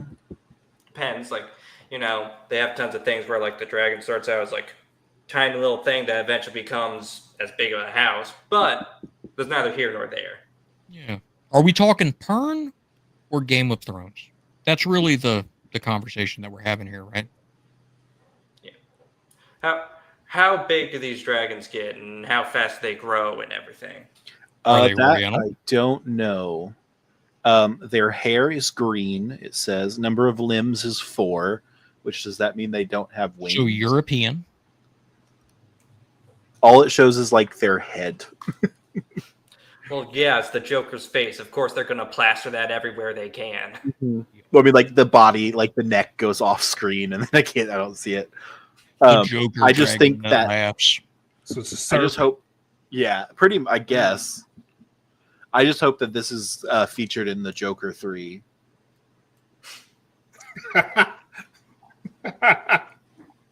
I do not need Joaquin Phoenix trying to do an interpretive dance as a fucking dragon. But folie à trois, this time with dragons. No. Why? Folio. Folio Follies.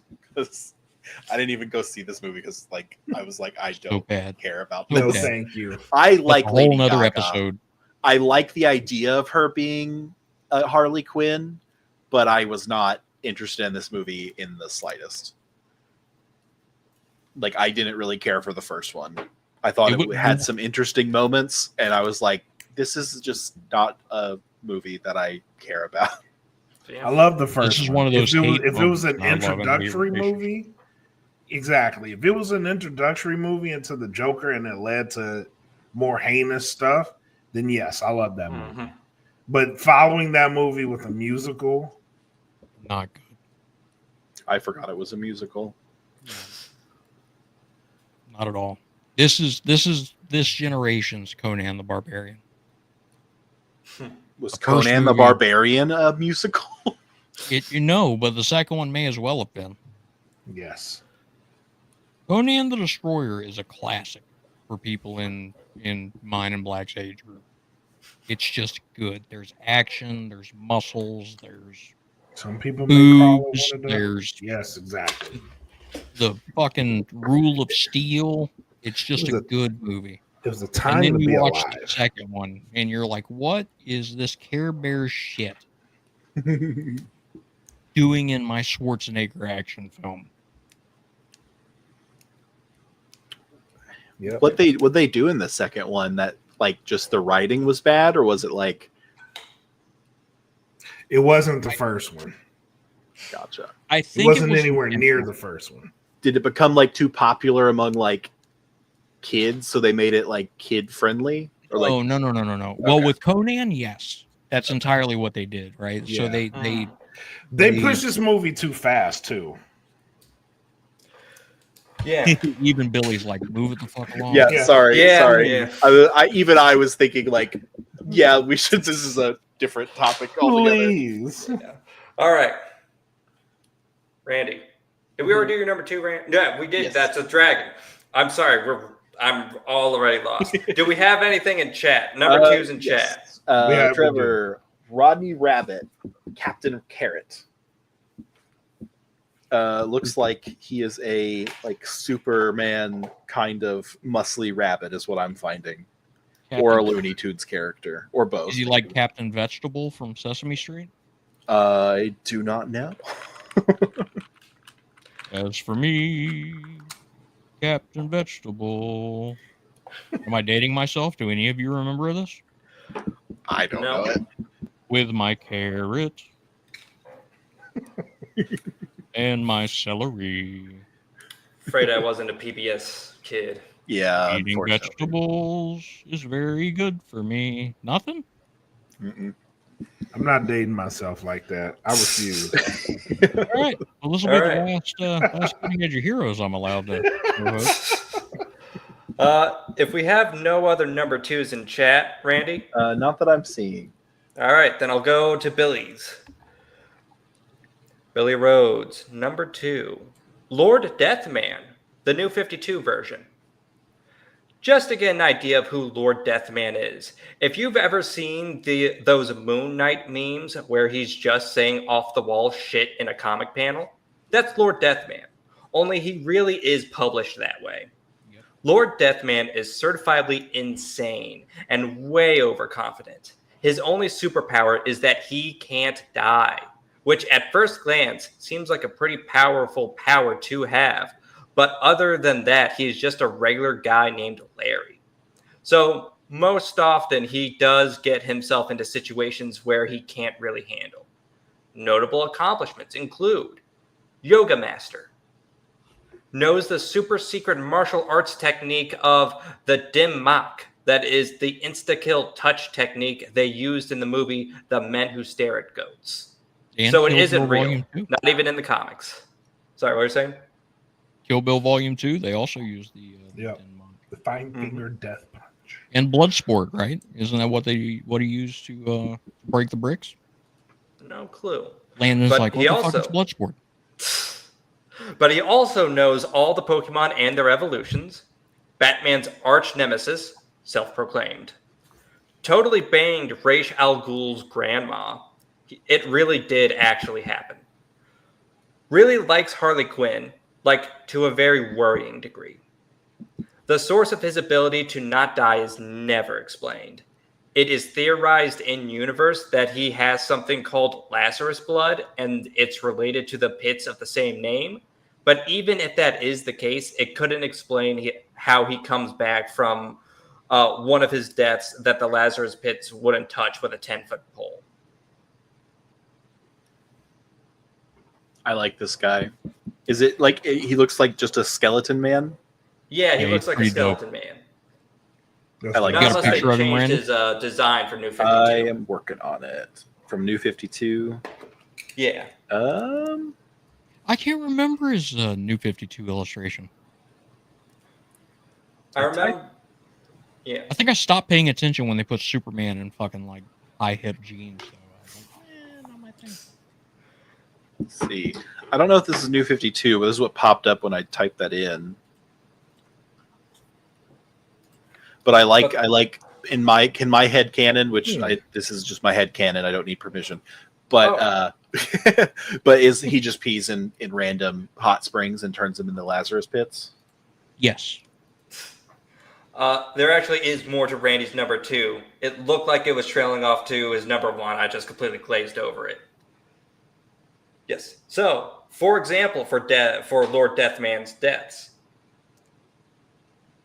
Harley Quinn was getting really annoyed with him, so she tore his heart out of his chest and put it in a blender and made a literal Bloody Mary with it, only for Lord Deathman to get up, take the blender away from Harley, and drink it, loudly proclaiming, "That's a spicy meatball." And there's also one time Harley Quinn decided to cash in on a $1 million bounty that was on Lord Deathman's head. So she set up a trap where he was mauled by lions, tigers, and bears, dragged by an airplane, and slammed into many different cars, eviscerated with a chainsaw, dragged by an airplane, and slammed in. The different buildings, eaten by a great white shark, having his limbs removed from a different chainsaw this time, beaten into the consistency of literal ground meat, and then the ground Deathman meat was thrown into a volcano, and Harley Quinn pissed in the volcano. All of that only for Lord Deathman in the next panel to just walk in from out of frame and say, "Boy, I'm sure glad I'm not that guy." It is That's later how the revealed. Steels got Osama bin Laden. It is later revealed that Lord Deathman put the bounty on his own head, so he could have a chance to hang out with Harley Quinn. I get it. When you were reading that and you said like he got pulled up by a helicopter and hit by many cars, and then you like kind of like skipped a line, like went backwards, and you were like, and then he got pulled up by a plane, and I thought it was just going to be a continuous thing of like his death was being drugged by a different thing and being hit by many cars, just repeatedly. The hit by whole many time cars. people were just throwing matchbox at him. Yeah. Just every death involves he was thrown into a volcano and hit by many cars. An infinite amount of cars. We're going off the rails. You're good, Billy. We I have was taken saying, far Billy, more time don't than you be- have this evening. Don't be sorry for typing long stuff. We just had a detailed diatribe about I don't even remember what we were talking about. With how often we go on tangents in this episode alone, like, you're fine. And I'm the fucking tangent master. So Yeah, that was Billy Rhodes' number 2. My Ooh, number Randy. 2. It is Monsieur Mala. Or Monsieur Mala, depending upon how the voice actors decide to pronounce it this time. it's awesome. He is a gorilla taken from Gorilla City, same as Grodd, and experimented on by the brain, that little fellow that you see in the jar being held by Mala. He is given super intelligence. The brain then, previously a man, gets his whole body destroyed and his brain is put into a jar. And they go around, they do crime together. I believe it was, they are often fighting the Doom Patrol in a lot of their iterations, but they also go against pretty much every hero in DC at one point or another. They've been around for a very long time, longer than you would think. And their actual threat level kind of depends on the writer at the time. Sometimes they are like an end-level threat, like in Teen Titans 2003. Sometimes they're just a joke here and then quickly taken care of. Were they in Creature Commandos? Or no. My Adventures with Superman. I think they were in that. Yeah, they were in that. I was say because I was like I've seen them recently. Mm-hmm. They're in that. They're in not an antagonistic role, Mm-hmm. but they still do just random experiments, like make mutants and then pop around in different universes. They were in season 3 of Doom Patrol, I believe. Need to watch Doom Patrol. I didn't. It's I'm a fake fan. I'm sure you'll watch the first couple episodes and then Yeah, pretty much. distracted by something. Yeah, I'll put it on my list of things to watch and then never look at it again. Billy, you're right. Doom Patrol is great. It is a great show. All right, Kelvin, would you be so kind as to give me your number Do it. 1? What the? My number one. I don't Hold have on. Denny's pipes. Where's the Number hamburger? I was not allowed. one. Thank you, That's close Kelvin. enough. All right. My number one is a member of the Doom Patrol, Oh, also the Justice League, also the Mhm. Teen Titans. Mhm. That is none other than Mr. Garfield Logan. And I Mhm. forgot about you, Mr. Mm. Garfield. And I'm sorry. I'm so sorry I forgot about you. Beast Boy himself. That is my number one. Hell he Because- used my picture for his number one. Pull up his picture for his number one. I'm working on it. I'm sorry. It's okay, Randy. You're doing great, buddy. You're doing great. But to be able to look at an illustration of a picture and then just of an animal Mhm. and just to be able to turn yourself into that is some really dope shit. Mm-hmm. And if you see an animal and you be like, oh, I want to be like that, and I'm just that, dope shit. But I will say this: in the cartoon, I hated how they depicted him. I really hated how they depicted him. What do you mean? That's mainly where I know him from. Yeah, exactly. That's where a lot of people know him from. That's where most people know him from. Yeah, but he's like the shy, timid comedy act Yeah. when he's so much more than that. Yeah. Way much more than that. But that is my number one. Hell yeah. All right, CJ. So my number one, surprisingly enough, and Randy, you can use it this time, is Beast Boy. So I kept mine short. Who is the ultimate in animal themed comic book characters, really. Mhm. He is the only one that I'm aware of. I'm sure someone in the comments will tell me that I'm dumb and that there's 1,000 more like this. But he is the only one for me that takes the metamorpho / that is not my damn picture, Randy. I had the good one. I love There it. we go. That he is really, he's the ultimate animal character in that he can become any of them just Mhm. based on being able to see them. Mhm. And I agree with Blak, with Kelvin, where the Teen Titans and Teen Titans Go really kind of sold him short. In that What do you mean? he's just the He looks so cool in this picture, though. he did not. And don't put that back up, them goofy ass glasses looking like some Justin Bieber wannabe. See, that's him. That's Beast Boy right there. Right? He's confident. He don't do it again. I know you're gonna do it again. But so he's this. He's just. There's so much more to Beast Boy than what Teen Titans Go gives him. In that he really is this deep character that is that is able to really.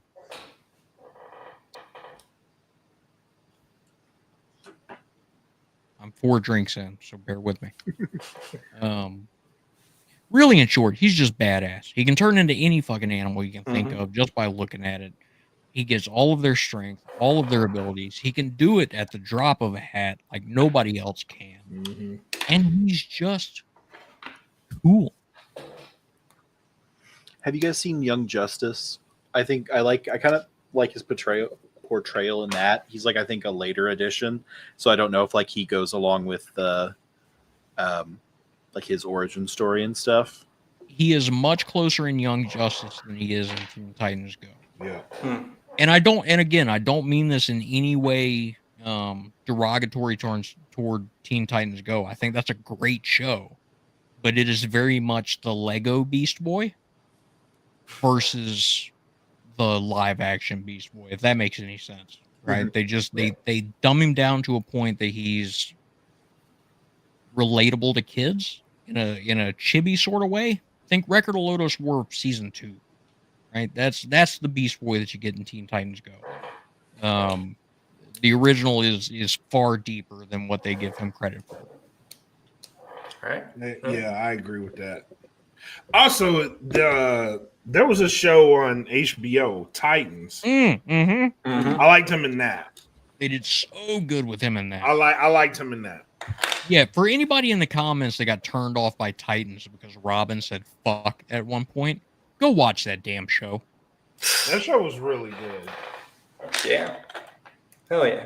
I will say at one point I did think of doing a bit for this whole list where I just picked different Beast Boy forms. Yeah, Beast Boy as a rhino. Beast Boy when he turned into a T-Rex. Beast Boy that one time he turned into an alien animal.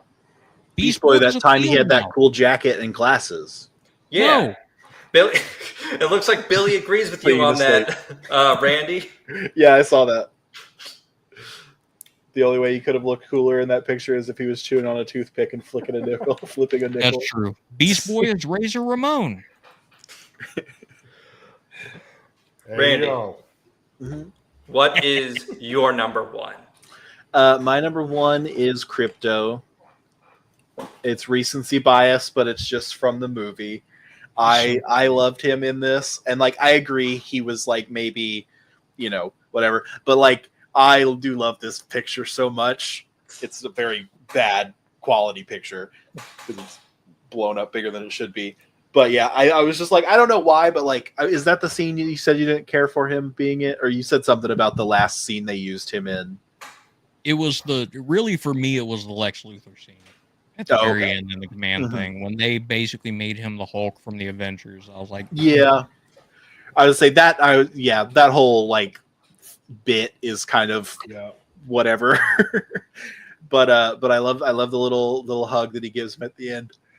And then the scene where he spoilers for Superman, not huge spoilers, but Supergirl shows up and he goes over and he's just like excited to see her and being a little dog and like, but he's super powered. So he's like picking her up and smashing her into the ground and the ground is like cracking and she's just busting up laughing because she's like also super powered. So it doesn't bother her. And I'm just like, that is such a good like representation of like a irresponsible irresponsible. Like I let my dog like get away with a lot. Like she's well behaved around other people, but like I let her get away with a lot whenever she's like just with me. And I'm like, that is exactly like how I would be if I had superpowers and a super dog. I would just let them do whatever they want, and then it would be a problem for other people. And I love that scene so much. It made me so excited for the Supergirl movie. Like if they're adapting Woman of Tomorrow, and that's their intro to it, like we're in for some good shit from James Gunn.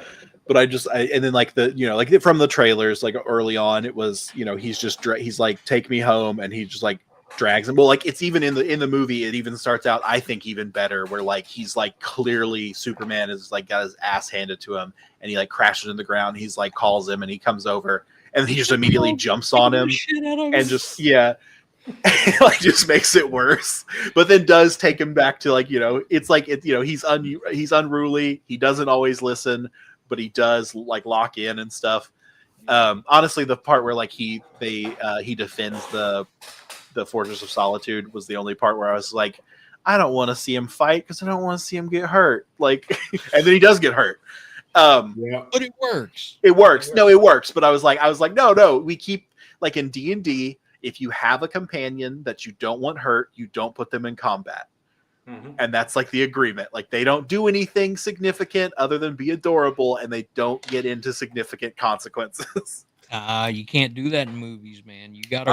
I know. And he's a super dog, so it's different. It's Yeah, you got to approach it like the dog in I Am Legend with Will Smith, man. Like, there's got to be a moment where you're just like, And Bro, you that dog can't do and that that with dog was crypto, fine though. as well. That dog was fine as well. no, it wasn't. He had to shoot it. Just like Ace, No. just like Ace, he's Went to fine. He went and played with the other vampire night people, and Over they the all live rainbow happy. bridge. He picked he took his wife back, like the alpha Right. guy took his wife back, and then he picked up the dog, and they went back, Everything and was they super happy. Will and- Smith didn't explode in a ball of fire from his lab, and Nothing happened. It all turned then out continue fine. on and make shitty rap music 15 years later, talking about how I like girls. Randy, You're right, Mhm. Randy. do we have any number ones in chat? yes, we have Trevor saying Comet the Super Horse because he bagged both Supergirl and Lois Lane. I can get down with that. Give Fair that one enough. an up. Look at this majestic you, lock man. of hair, this mane. Look at that. It's glorious. I do love this little picture of Streak. Streak, is that his name? Yes. Yep. I love this little drawing of him. He looks so happy. Like 'Cause he Comet is doesn't locked. want- Comet is locked in. That's because Streaky doesn't know what's going to happen to Supergirl in another frame. Mm-hmm. He's just That he's horse not knows- happy. Pull He's that just picture going to back his up. Zen place. Pull that picture back up. That Uh, horse knows exactly what the fuck's about to happen. Look at him. yeah, he's locked in. He's like, we gotta get I'm going home. to tear that super ass up. That's what that looks like. All right, Randy. Is there anything else in chat? Anything at all? Anything. If not, I got Billy's locked and loaded. Yeah. wait. Do I need to pull up the picture of the Beatles again? Will that diffuse the No. situation? I'm Wait. cutting this off. What about tugboat hands? Sure, tugboat hands. Flashes of tugboat hands. Awesome, cool. Remember that? Remember tugboat hands? Awesome. Glad we're back on track. Hang on. No. Awesome. Okay, we're good. 100%. All right. Legally, we're good. Billy Rhodes, number 1. Terry McGinnis, Batman Beyond. Set in the futuristic Neo-Gotham when Bruce Wayne is too old to do jack shit about crime anymore, Terry steps into the cave and into the cowl, and quite possibly into our hearts. Don't at me with your shit, but I'm going to say it. Terry's a better Batman than Bruce. Whoa. He has a better personality. He actually has fun being Batman. And he did the one thing Bruce could never do. He beat the Joker. At comedy. Who Like is- he got under his Is Billy- skin and pissed him off. This is one of Billy's ones, right? Yeah, this is Billy's number 1. That's all I got. I got nothing I can just shake my head to. I mean, fuck, I love Terry. Who doesn't? Terry's awesome, but he's no Bruce Wayne. He is exactly a Bruce Wayne, unfortunately. Like He is exactly Bruce Wayne, but he's he is a He's clone, good. or is he a clone, or is he just like Batman's DNA? I think he's technically a clone, but he is a Bruce Wayne trained by Bruce Wayne. He is. He is. He's a Bruce Wayne trained by an experienced Bruce Wayne. Yeah, that's hard to fucking beat. It is. It is. Very much. It is. It's like if you cloned Hugh Hefner. I'm done. I'm sorry. Keep going. Just ignore me and keep rolling. Billy says, I feel like I've aged a decade in the last 3 hours. And That's been my week, really. all right. It's only been 2 hours though. Don't worry, we can push it. Yeah, we could get it to 3 hours. We can get it to the full decade if we really try. Danny will kill us. Let's just keep rolling. Yeah. All right. My number 1.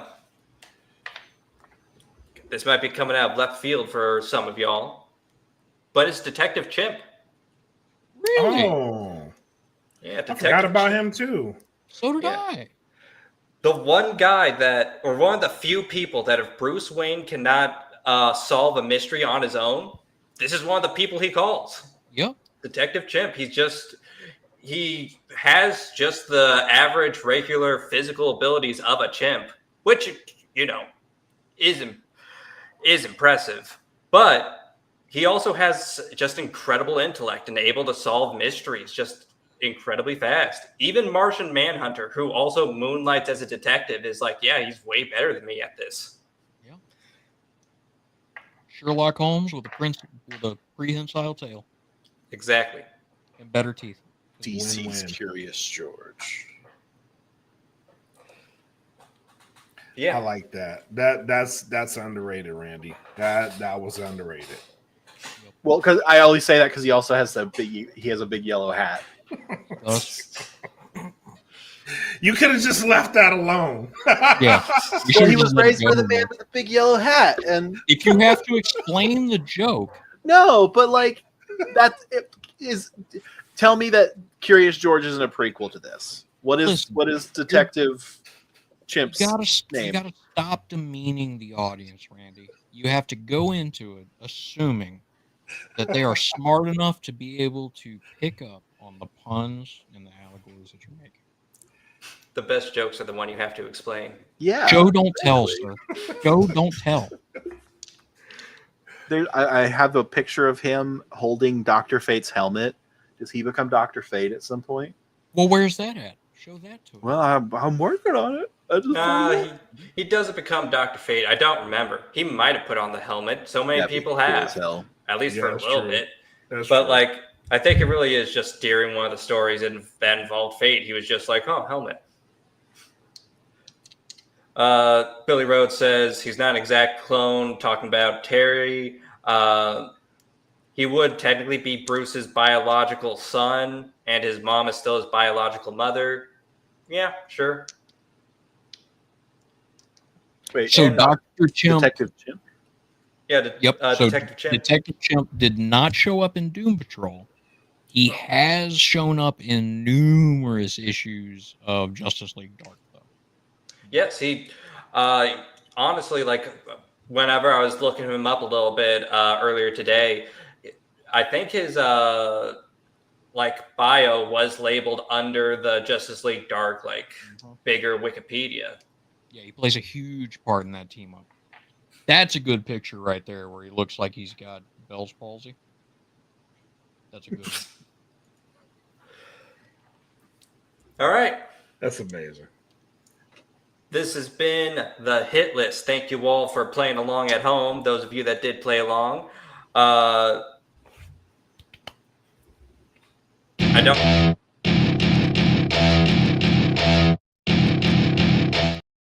couldn't remember what the outro for that segment was. It has been a month since we've done it. I think it's roll that beautiful bean footage. Play us out. I think it's just Randy. Hit the fucking button, please. Click the shit. All right. But this has been another episode of Cutting Edge Hero. Thank you all for coming, just like always. You know what? Hit list order. Kelvin, you have anything to say to nice folks at home? Thank you guys for inviting me over. This was a blast. It's been good having you guys on the network.